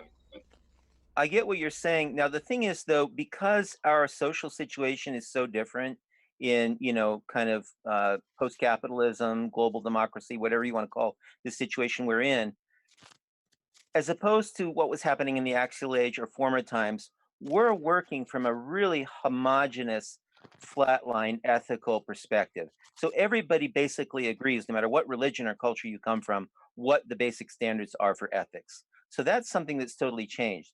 I think the reason somebody like the rabbi would require that you stick to one tradition or whatever is because they're coming from this point of view where they were coming from this homogenous culture where people had to act according to certain ethical standards that were inscribed by that individual isolated culture. But we no longer have these isolated cultures. We live in a global culture where the baseline ethical expectation is humanitarian, which is what we adopt in the Din Ilahi. So what we're doing in the Din Ilahi is we're not trying to conform ourselves to any one kind of monolithic cultural expectation. We're trying to get a better view of the transcendental metaphysical object that's out there that most people call God or whatever it is. So if that's our main mission, our concern with ethics in everyday life that the rabbi would have been concerned with, that's taken care of by simply saying arbitrarily, we accept basic humanitarian democratic values. Okay, that's done. That's how we operate on the ethical level. On the metaphysical level, however, we are taking this radical pluralistic perspective because we understand that gives us a better view of what's happening metaphysically rather than ethically. I think when a rabbi gives advice like that, or any other kind of traditional clergyman, what they're most concerned about is how you're going to fit into the community ethically and ethnically, right? Rather than how you're going to gain a better metaphysical view mystically or through the mystical praxis. I want to name something here that's really kind of a subtle piece. So I'm a circling facilitator, so I engage in the practice of circling. One of the things in that is it's a practice of really going deeper into my experience. So I notice here kind of this a bit of rising tension in my chest of a feeling like I'm defending something, and I'm kind of curious because I don't disagree with you. It's an interesting thing that's there's something that I notice.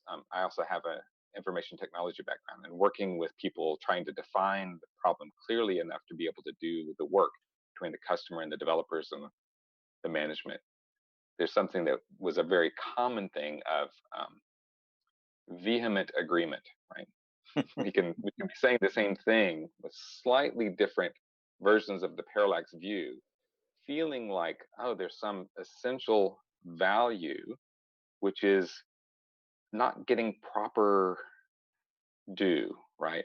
And so there's something in that feeling of that has this engagement, but this feeling of, but wait a minute, you're missing something. It's like, we're not missing something. We're actually trying to enliven, trying to bring into being that object that can only be seen from the parallax. Yeah. So it's a really beautiful experience of doing that even here in this moment. Yes. Yeah.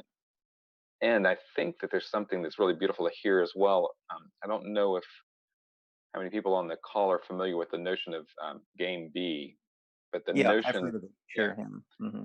so there's something of that view that I think is very akin to this, right? That the baseline human experience across religions has a kind of commonality. There's something new we're trying to do. There's some reason why having this multi-perspectival parallax view, that, in a way, the movie The Matrix first had that thing where they did multiple cameras in order to be able to rotate in any direction. It wasn't just a parallax. It was, I can do a space-time, multiple direction in all directions view of what is this thing that we're looking at. And it seems that we're really bringing that to bear, Right. noticing, okay, what's each individual eye doing? What's it doing whenever I move this way or this way? So this is exactly why we're calling the Din Ilahi not a religion. Okay, we're not calling it a religion. We're calling it an infra-religion. And the reason it's an infra-religion is that you're not converting, you are converting to multiple religions, but you're not converting to the Din Ilahi as a religion. What you're doing is you're going into your separate venues to get the parallax view. And when you come out, the venue of the Din Ilahi is simply to share what we've experienced. Okay, so in the Din Ilahi, there is no common ritual, there is no common symbolic system. What the Din Ilahi is, it's simply this idea that the Emperor Akbar had, which was called the Ibadat-e-Khana. It was a venue for everybody to come and say, well, here's what I've garnered from that experience. So one guy will say, here's what I've garnered from being a Sufi Jew. And another person will say, well, here's what I've garnered from being a Buddhist Christian. And it's like, oh, now we're bringing these things together. We're tossing this fruit salad together because we're all kind of these experienced and well-informed players in this. And now we're getting this really rich view that has not been available in human history, because up until now, human history has segregated metaphysical views and kept them separate from one another. But in the meta-modern perspective, you can say in game B, with that epistemology, you are getting that parallax view within the venue of this shared interreligious conversation of multi-faith praxis. They pick it up on both of these. And using your language, game B, I think we're witnessing here is this ability to both describe it, but also enact it, which is good faith dialogue, the transjective understanding of something that comes from multiple perspectives, which are generative rather than in oppositional conflict. Have I picked that up?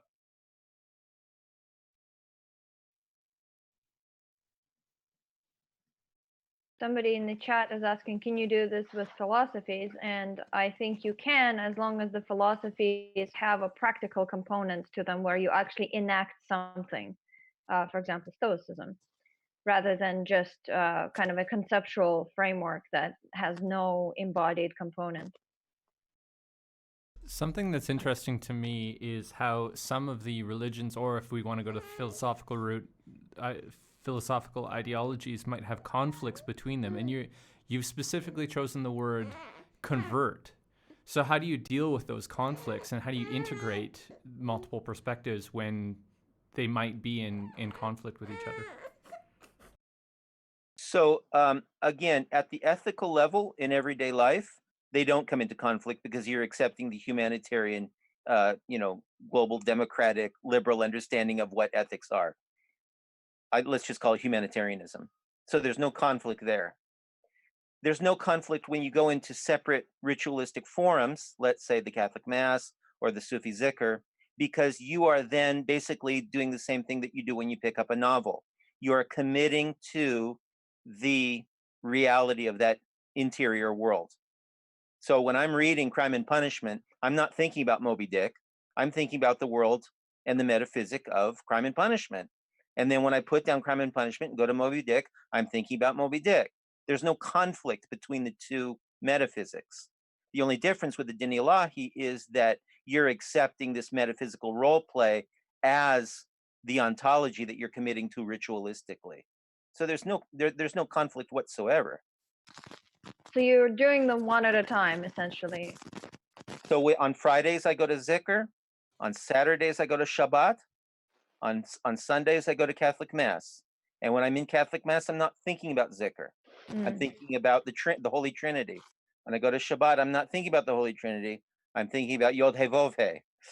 You know, What I love there's no about conflict. what I love about this is probably one of the most, I would assume, this is just an assumption, one of the most difficult areas to kind of bridge gaps, religion and religious ideologies. I wish people could see, and like the person who commented in the chat, you can't practice 9 religions, they said.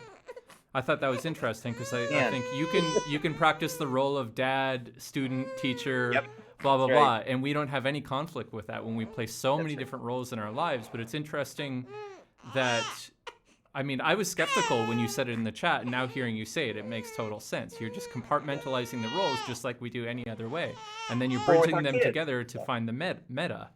So I wish more people could see that that's possible, and what you're talking about is a demonstration of how it's probably one of the most difficult things you could apply that to. And another analogy, I mean, I've got tons of analogies and you can read about it on my blog. I'll put my blog in the chat. Another one, apart from like, you can love 9 different children, you can also play 9 different instruments in an orchestra.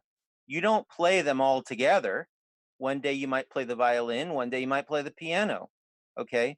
Maybe you're just a piano player. That's good too. Make a commitment to being the best piano player in the world. Doesn't mean you're limited to that.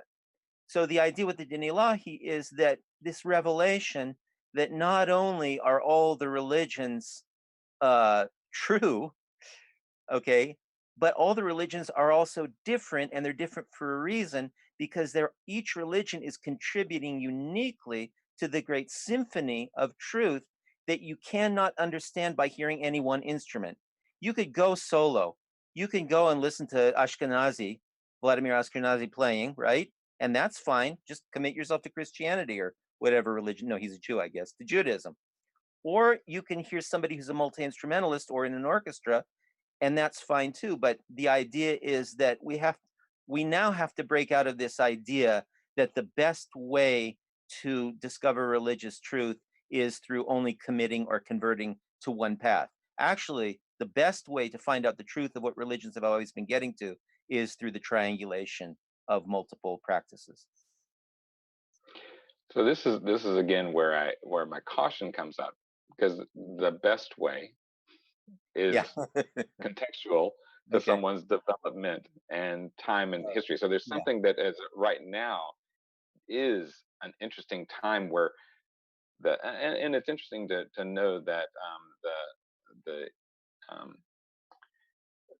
who was it, Akbar, Emperor Akbar. Emperor Akbar, who had brought this together, that was something that was known a while back, and I love that that's the case. I don't have a problem with it. I don't think it's for everyone. I think there are people who still, it's what's fascinating to me on this is noticing the conversation. I posted in the thing, I mentioned it at least.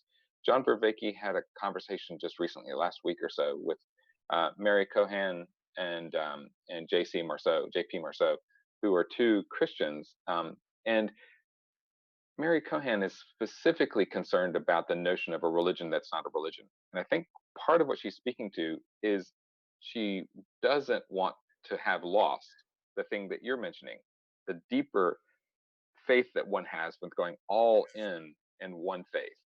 There is something uniquely beautiful about doing that full thing. That it's the jack of all trades, master of none trade-off, right? Can I really give the level of attention that I have if I spread it out too deeply, or start doing something too soon, right? It's some level of doing that development and then finding my way to do that.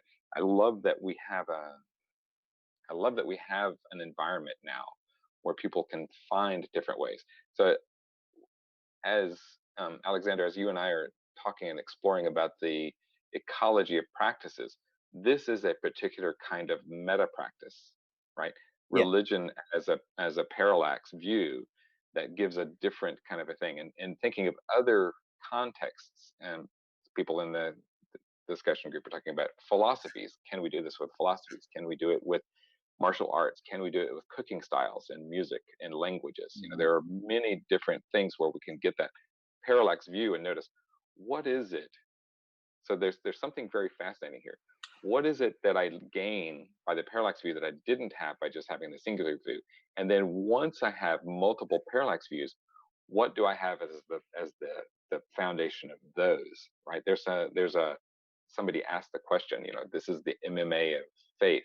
It's like, there's something very key about this. I want to mention for faith, the word faith for me has always been kind of a wishy-washy word of belief, of, oh yeah, you just have to know it without evidence.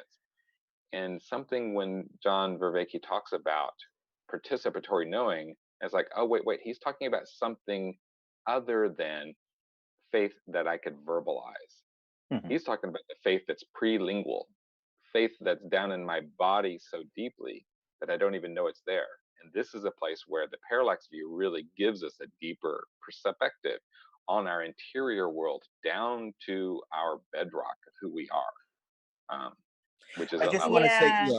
definitely. It's experiencing something as true, not it's participatory rather than propositional. So it's not like I believe that blah blah blah. It's more like, well, for example, the experience of self. If you don't think about it, it's just kind of there. You experience yourself as an entity. So I just want to say that I misspoke by saying better. What I'd rather like to introduce here, and I mentioned this also in the previous chat during the lecture, was that the integral approach of Ken Wilber really plays a big role in the Din Ilahi. And so where I wouldn't say better, what I would say is that in this parallax view that we're taking in the Din Ilahi, it's a richer view that's afforded by the integral level of consciousness, okay? So what we're doing in the Din Ilahi is integral and transcendent, as described by Ken Wilber.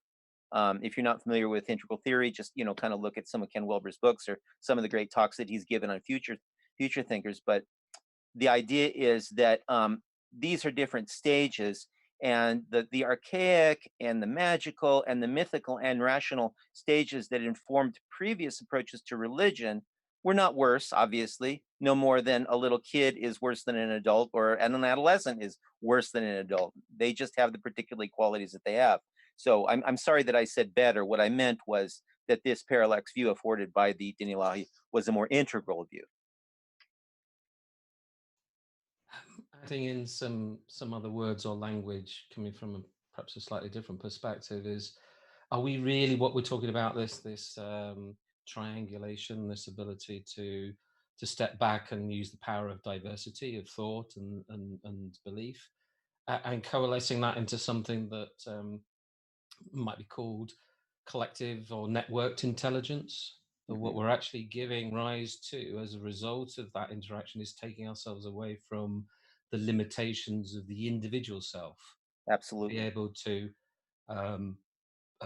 scale that up, hence plan B, the scaling up of the ability to be collectively wise and tap into collective wisdom, using a bunch of different words to explain what I think we're talking about. And get away from, I need my answers, I need to be able to find my practice, I need to be able to get my own questions answered. Just get out there and interact and engage and take multiple perspectives. And just adding one, again, a slightly different perspective is the practice that I think you're talking about in terms of religions is no different for me from the average rarefied corporate individual who's having to go and have 20 half-hour meetings with a whole diverse set of cultures and internal and external to the organization has to tune in immediately, flex that muscle of being able to get into good faith dialogue to allow the emergence of wisdom as opposed to my way or the highway. So it's just another is context. If any of that made sense. Beautiful. Yeah, I'm curious. So we've been kind of on this topic for a little while. I'm curious if it's inspiring other things, or if there's anything else from the talk that, yeah, Michael. Yeah, I've been fascinated in this conversation when I first started, and I had to be in this conversation because I love what he says, but we have to reclaim play and the things he talks about. And you mentioned as well about most of us, we play different roles in our lives: parents, children, friends. Our work identity is a form of play, but we also have that kind of role play when we are aware that we're actually just playing right now. And then we have people who are actors that actually go into a role and play them, and some people are method actors that go deep into this role, and some people are the other way around. They're actually aware of the role they're playing, but they're disconnected from it and not deep into it. So this is, like, I think, one of the most essential human skills we have, both play and this is connected to storytelling as well. There's several mammals that can play, but very few mammals that actually tell stories, and no animals that tell stories like us. So I think this is really important to explore further. And if we're going to solve many of our challenges, we have to develop the ability to put our to play different roles, and like you said, explore different religions, explore different worldviews, go into a community where I don't feel comfortable, but I can explore what it is to be a role player in this type of community or setting or workplace or something like that. And even for your professional life, if you want to choose what you want to be with your life, we have to help people much more to test out and play different professional roles to see what it is actually about to be a lifelong professional in a role or something like that.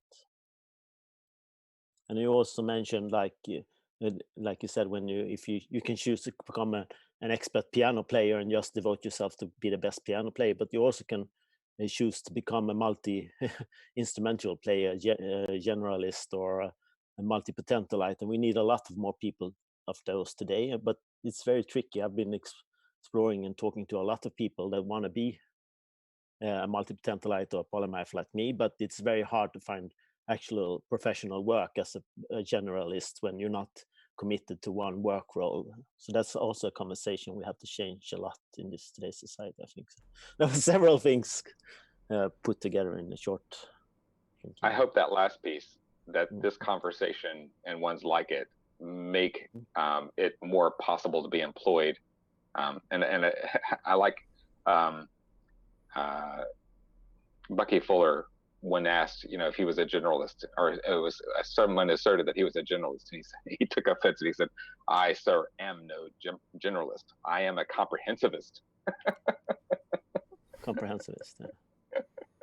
So there's something of the, this isn't watering anything down. This is, I have enough wealth of knowledge and perspectives that I can take multiple perspectives. And I think that is a skill set that is needed in our current environment, moving away from specialization in a way that's deeper and very difficult to verbalize what that, this is something Alexander and I were talking about again today. It's very difficult to have this kind of conversation with people. It's almost been impossible up to now. And now it's finally, these conversations are like, finally, the tribe members are showing themselves. Finally, we're able to have the conversation with the people who can get this, and maybe a few of the people who will recognize that, maybe there's something to it. I point to Jim Rutt particularly because he is an interesting edge case, very practical in a lot of ways. Wants to throw spirituality out the wall, and metaphysics. We don't even need that stuff. If you can't engineer with it, then it's not worthwhile. And yet he asks the questions. He interviews people on his podcasts and goes more deeply into it. And you can see the gears turning. Okay, I see what you're saying. Maybe there is something worthwhile. And in a way, he sort of plays the perfect fool for that role of looking at maybe now this isn't all about objective reality and science. Maybe there's something here that we're missing when we threw out the baby with the bathwater of spirituality and metaphysics. I think, David, the thing that you sparked off there and what you're talking about is what came out for me is this concept of the game space that we're playing in is infinite, and the concept of the difference between playing finite games of oppositional conflicts to the generative, good faith, infinite game that there are no real rules. Science creates too many rules and constrictions, whereas the more metaphysical and the more emotionally based or whatever, sociologically based or constructed base has a lot more freedom to be able to then play freely and therefore imagine and aspire to different things. And certainly I want to add any sort of the more take us away from the episode, but it did spark off in me a lot of echoes with James Carsey's finite infinite game, and that's been taken on by the likes of, I don't know if you've heard Nikki Hare, who's New Zealand social psychologist, who's written a similar book. I recommend tapping into that. It's on Amazon, ahead of Simon Sinek sort of grabbing hold of it in his latest book in terms of the corporate world. But it's just a nice metaphor for the fact that, play nice, that we're all part of the infinite game of humanity, that sort of stuff. To move away from that serious play rather than and science, that no, there are no rules.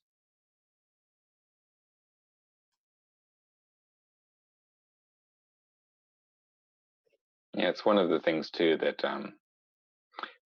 another aspect of Jim Rutt's allergy is the postmodernist. Right? He really despises anyone who can only criticize, and the value of the person who can criticize is realizing, if we rely too heavily on the certain, then we won't be able to explore the fullness of it. And this is a powerful. It's a very interesting moment. I also saw some people talking about artificial intelligence, and I've been following artificial intelligence for a while, really curious about it, and both the pros and cons. So this is kind of a leap. I realized I went from postmodern to AI. There's something of this that feels like I don't know if I could draw the connection between the two, but the AI portion. In a way, what I'm seeing is AI is developing in reverse order of what we did. Biological evolution started with participatory, worked up through perspectival,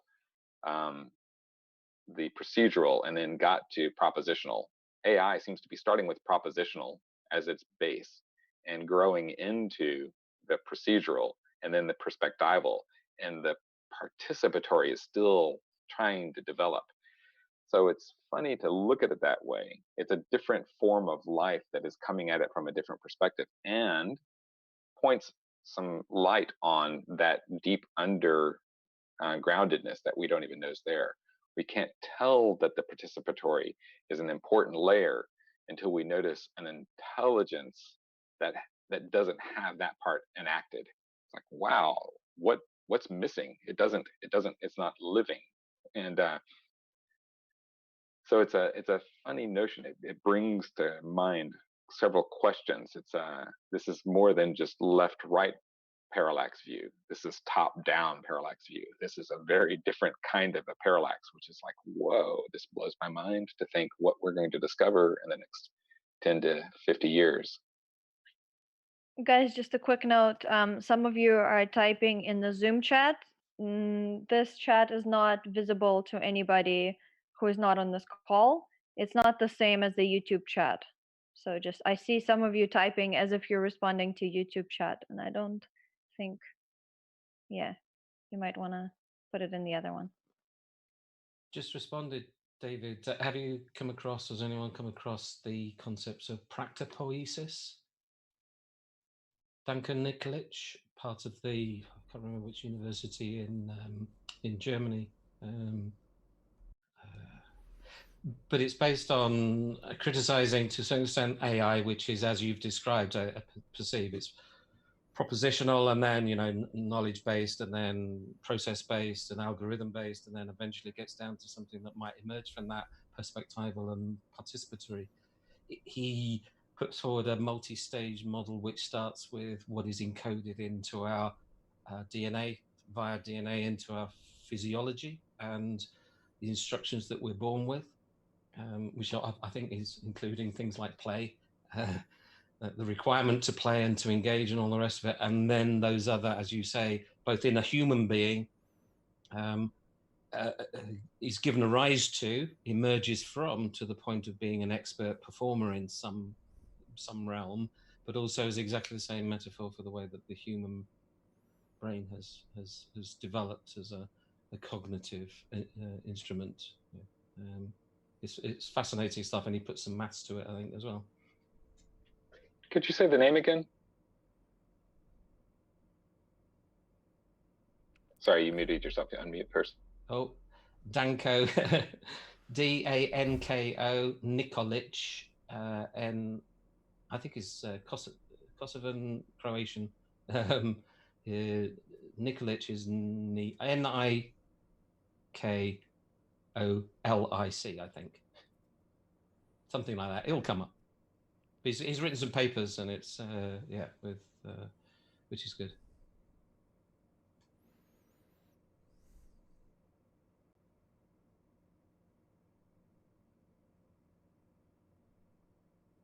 Is there anything else that is alive for you guys in this conversation? We should probably wrap this up.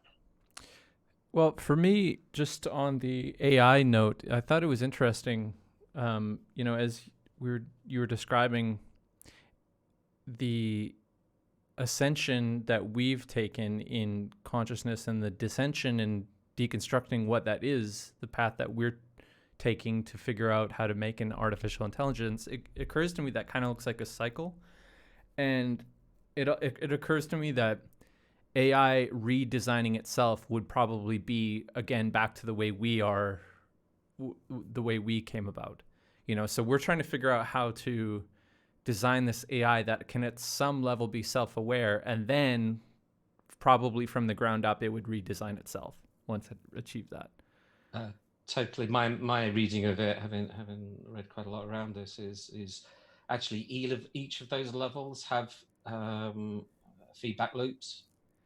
So you could feedback loop around every single, so feedback loop at the top level, secondary level, third, and the fourth level, and right the way back. So it doesn't matter where you enter the learning cycle, you're going to get there somehow. Yeah, so interesting. I agree. I would say there's a possible difference here, and I think it's interesting. The mental image that came to mind as you were talking about that is the formation of a crystal, and stalactites versus stalagmites. That's one way of thinking about it. But there's also something of the way that water freezes versus the way that other things freeze. Because water actually expands as it becomes a solid rather than shrinking. Most liquids actually shrink and get more dense when they go from a liquid state to a solid state. Water is a very strange substance that actually increases in volume because of the way that the bonds create a crystalline structure, and so it freezes in a different way. And something about embodiment in thinking of an artificial silicon-based life form may instantiate in a different direction than carbon-based life form. That's a real speculative frame, more meant for a metaphoric kind of sense of that, so that the top layers have additional complexity that then reformats down to the base.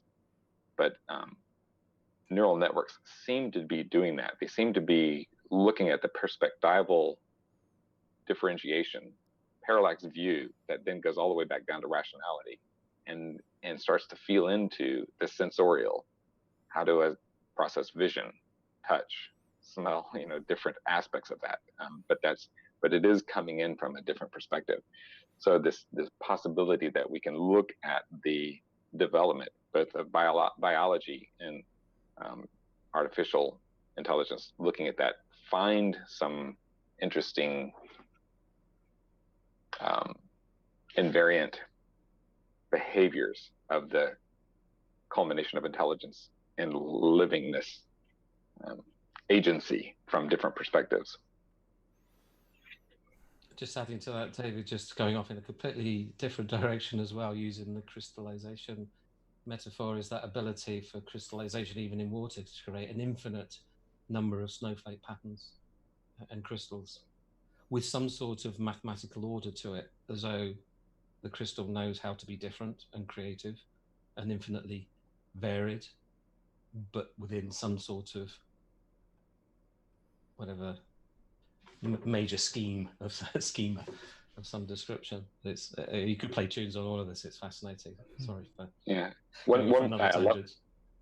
one more variation on that, just to push it over the edge, is I was mentioning the movie Arrival to someone, to Alexander earlier today. The movie Arrival actually does something like that, where the aliens, if you haven't seen the movie, I recommend it, but where the aliens are trying to teach a language that sees from a holistic view towards the specific. Their orientation is very different than our orientation. And so their writing style even includes having to know the whole before you state the specific. And it is the author has a very interesting teaser there about that same kind of, that there's something holistically, that holism has a different expression that brings the specific about, rather than building up the parts to get a whole. Yeah, I love that. I think we should probably wrap up here, guys. Oh, no, go ahead, Lynn, please. I didn't say anything. Yeah, I know. Well, The Arrival, the movie. It's about a time. And in this episode, John talked about taking on different roles. And so when I think about the Library of Alexandria and all the information that was lost in different timelines, I wonder if we can do that, like experience that different timeline and then bring that information forward into this one. So I think about that with the movie The Arrival, and knowing language is about timelines, and then also that. So, and also the being stuck. There's the archetype of the saboteur archetype. I think about that comes in as well. So those are the only two things that came up for me. So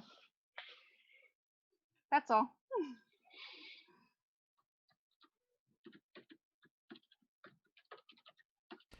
Unless anyone else has anything they'd like to add at the end here, we're pretty close to wrapping up. All right. Thanks, guys, for joining. This is fun. This is a really good one. Really rich. Yeah. These are getting...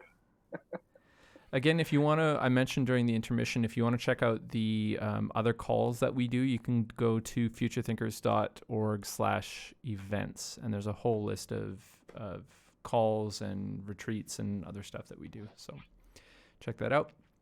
All right, guys, see you next week. A lot of them are members only, but a few of them are open. Yeah. Cool. Thanks, everyone. This has been really rich. Great. Thank you. Thank you. All right. Take care.